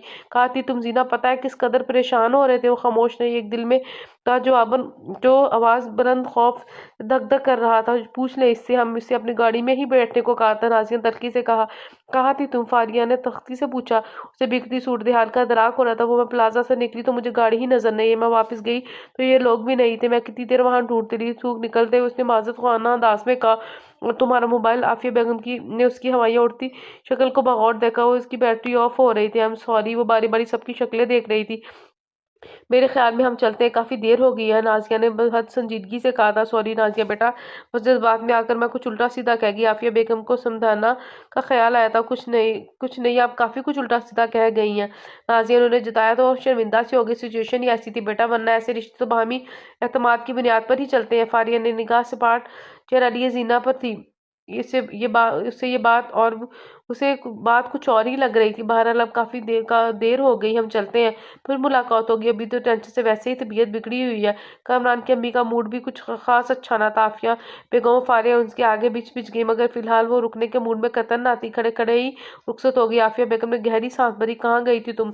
फारिया ने शकीन अंदाज में पूछा तो आफिया बेगम भी चौंक गई। सीधी घर ही आ रही हूँ, कहीं जाना होता तो क्या वापस आती? उसने उल्टा जवाब दिया था। वो मुतमईन थी। मुझे पता तो तुम्हारी बेवटी कोई ना कोई रंग जरूर दिखाएगी। इतनी बड़ी गाड़ी नजर नहीं आई तुम्हें? ले देकर हमारी ही इज्जत ख्वार करा दी। मैं तो मुझ पर चढ़ दौड़ी। समझ में नहीं आ रहा कब क्या बनेगा। वो दोनों तो बड़ी नाराज़ गई है, मेरा तो कोई कसूर नहीं, और ये भी कोई इतनी बड़ी बात भी नहीं कि इसका इशू बनाया जाए, जो होगा देखा जाएगा। वो लापरवाही से कहती है अपने कमरे में चलेगी, मगर मुस्तकबिल उसके सामने सवालिया निशान के माने था। जसद का रवैया उसकी समझ से बाहर था। उनके अंदाज में वो शिद्दत और तड़प मफकूद थी जो जुदाई के ख्याल से होनी चाहिए थी। तो याद आया पिंडी की रिहाइश के दौरान वो कैसे पल पल उसका ख्याल रखता था। उसकी बातें, उसके अंदाज, उसकी मोहब्बत यूं यूं ही वो जीना के दिलो दिमाग में नहीं समाया था। मगर अब जीना को रोना आ गया, उसे यकीन नहीं आ रहा था। असद का रवैया तो ऐसा था जैसे कह रहा हो जान बची सो लाखों पाए। कितने आराम से उसने कह दिया था, अब जो भी करना है तुम्ही को करना है। हालांकि वो जानता था जीना इस मामले में इतनी ही बेबस है जितना कि वो खुद। अगले दिन आसिम चला आया।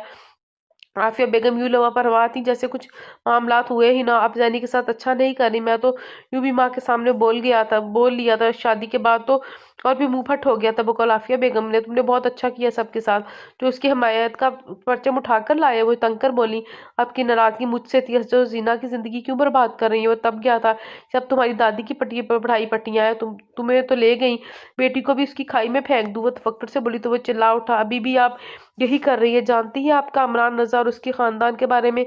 बस जिद में आकर जो रिश्ता मिला वो उसको हाँ कर दी। जीना को ठिकाने लगाना चाह रही है। चिल्लाओ मत, ये तुम्हारी दादी का घर नहीं है। वो नागवारी से बोली, हो भी नहीं सकता, वहाँ हर चीज को जायज बात कहने का हक है, चाहे कितनी ही ऊंची आवाज हो। वो तनकी से बोला, तो जाओ रहो वहाँ अपनी बीवी बच्चों के साथ, यहाँ क्या ड्रामे करने आए हो। उन्होंने बेजारी से कहा था।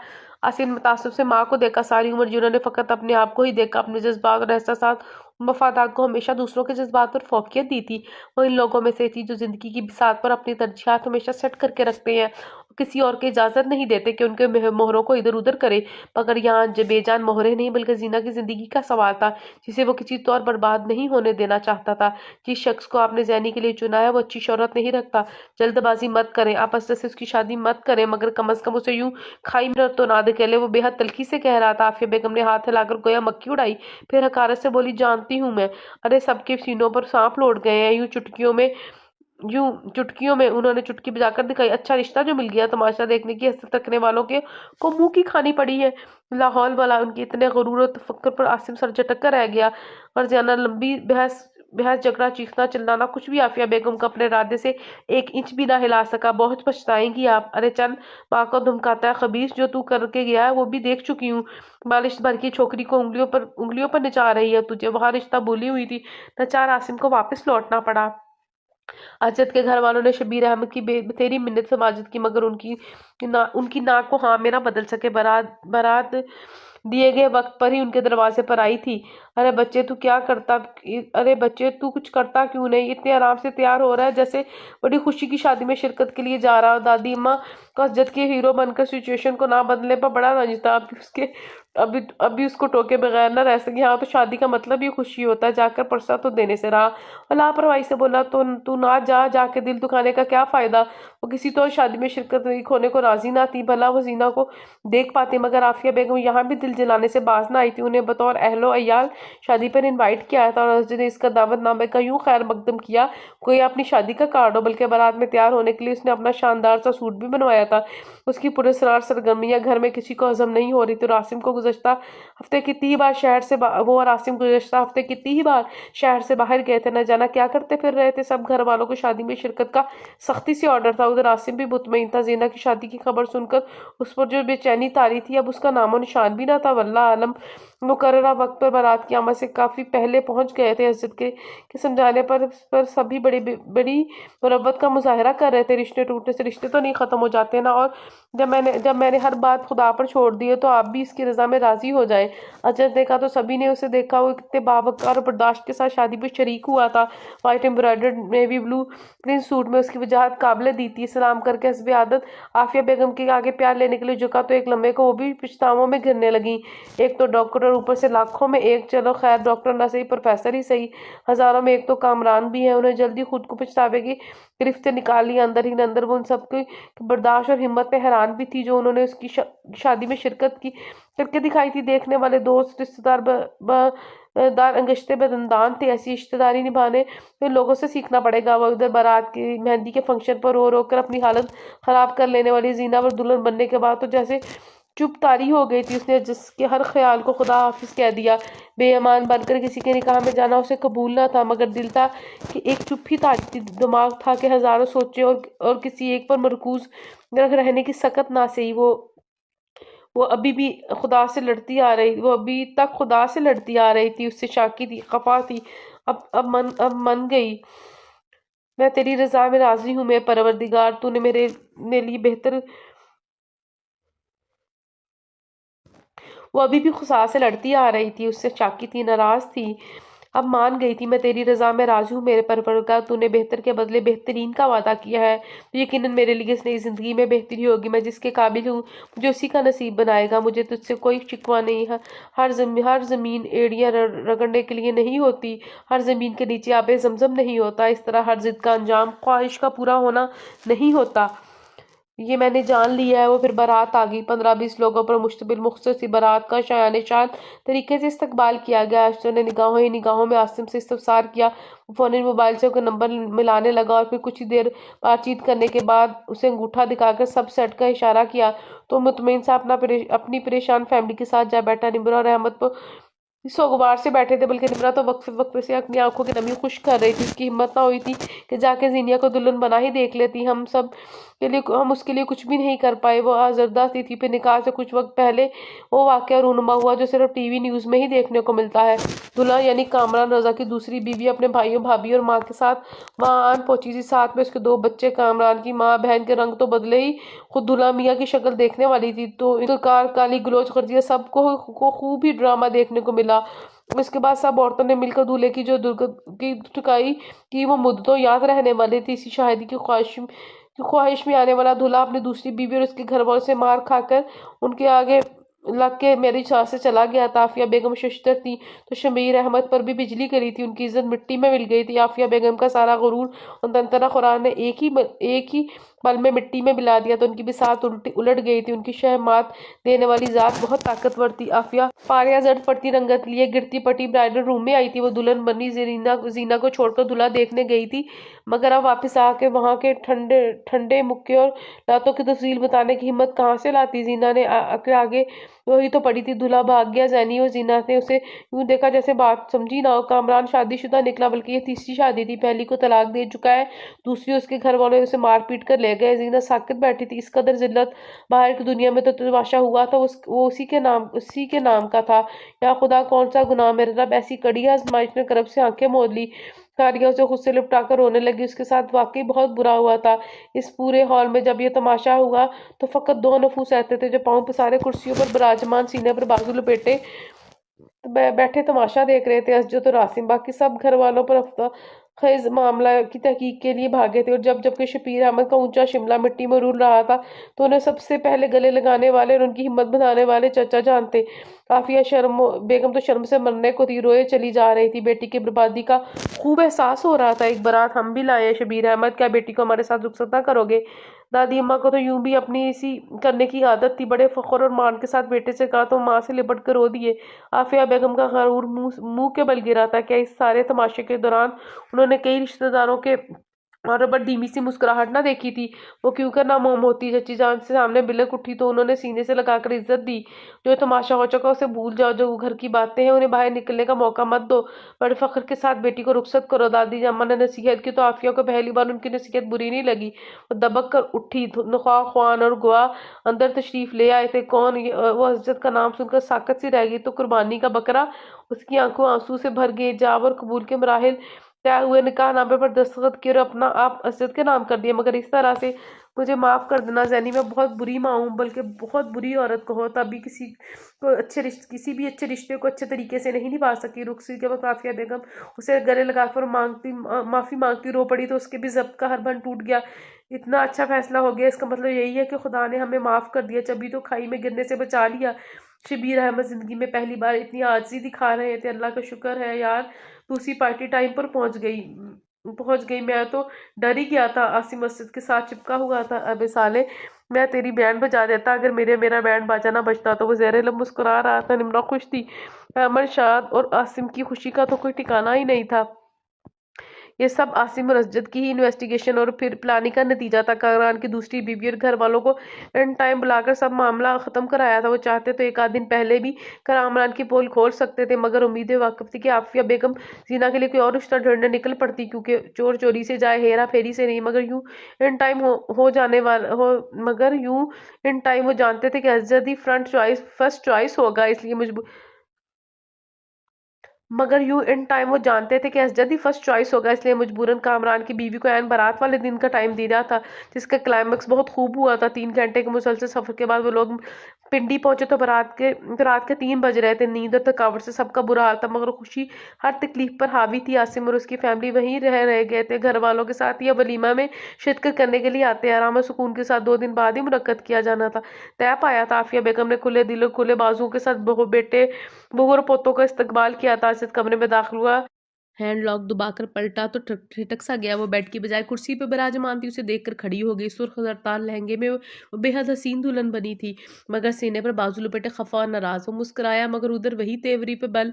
असजद ने बाजू वाह कर दिया, मगर वो कोई फिल्मी हीरोइन नहीं थी जो भागकर उसके सीने से लग जाती और द एंड हो जाता। ये सब क्या ड्रामा है? वो तलखी से बोली तो गहरी सांस भरकर असजद ने बाजू नीचे की ओर चंद कदमों का फासला तय कर उसके सामने आ खड़ा हुआ। मुझे शक था तुम गोल्डन नाइट को यूं ही जाया कर दोगी मुनकर नकीर। मुझे सिर्फ सच जानना है। वो बज़िद थी। सच्ची बताऊं, मुझे तुम्हारे होठों का जख्म बहुत अच्छा लगता है। वो सरगोशी में कहता उसकी जानिब झुका। तो राफखंदा वो फौरन पीछे हटी थी। असजद उसकी चू चू भरी कराई थाम ली। ये सब अल्लाह की मर्जी है ज़ैनी, तुम मेरे लिए और मैं तुम्हारे लिए था, फिर हम किसी और का नसीब कैसे बन सकते थे? वो बड़ी सहूलत से उसे बाजुओं के घेरे में लेते हुए नरमी से बोला, तुम्हारे तशक्कुर के ज़िना की आंखें भर आई। मैंने सोचा घर वालों ने आपको कुर्बानी का बकरा बना डाला। शाबाश, मैं स्पेशल सूट बनवा कर इस मौके के लिए पहन कर गया था। और तुम्हें मेरे मतलब कभी कोई अच्छा ख्याल आया था? जो अब आता वो किराया, अगर वो शादीशुदा ना होता तो फिर क्या होता? वो उसकी बाहों के घेरे में भी परेशान थी। असजद ने उसे अपने सामने का उसके होठों पर इंगिश्ते शहादत रखी। ये खुदा के फैसले हैं ज़ैनी जान, वो जो चाहता है वैसे ही होता है। अगर तुम मेरे नसीब में ना होती तो मैं कोई भी हरबा आजमा लेता, ना काम रहता। Thank God. वो भीगी आंखों समेत हंस दी तो हजरत ने दिलचस्पी से इस धूप छांव का मंजर देखा था। हाँ, थैंक गॉड। और अब तो उसे शरारत से कहते बाजू खोले तो वो शर्माई जाती हुई उसकी पनाहों में आ गई। वो खुदा की रजा में राजी हुई तो खुदा ने उसे अपनी रजा को उसकी रजा बना डाला। उसकी चाहतों के फूल राह के धूल बनने से बच गए थे।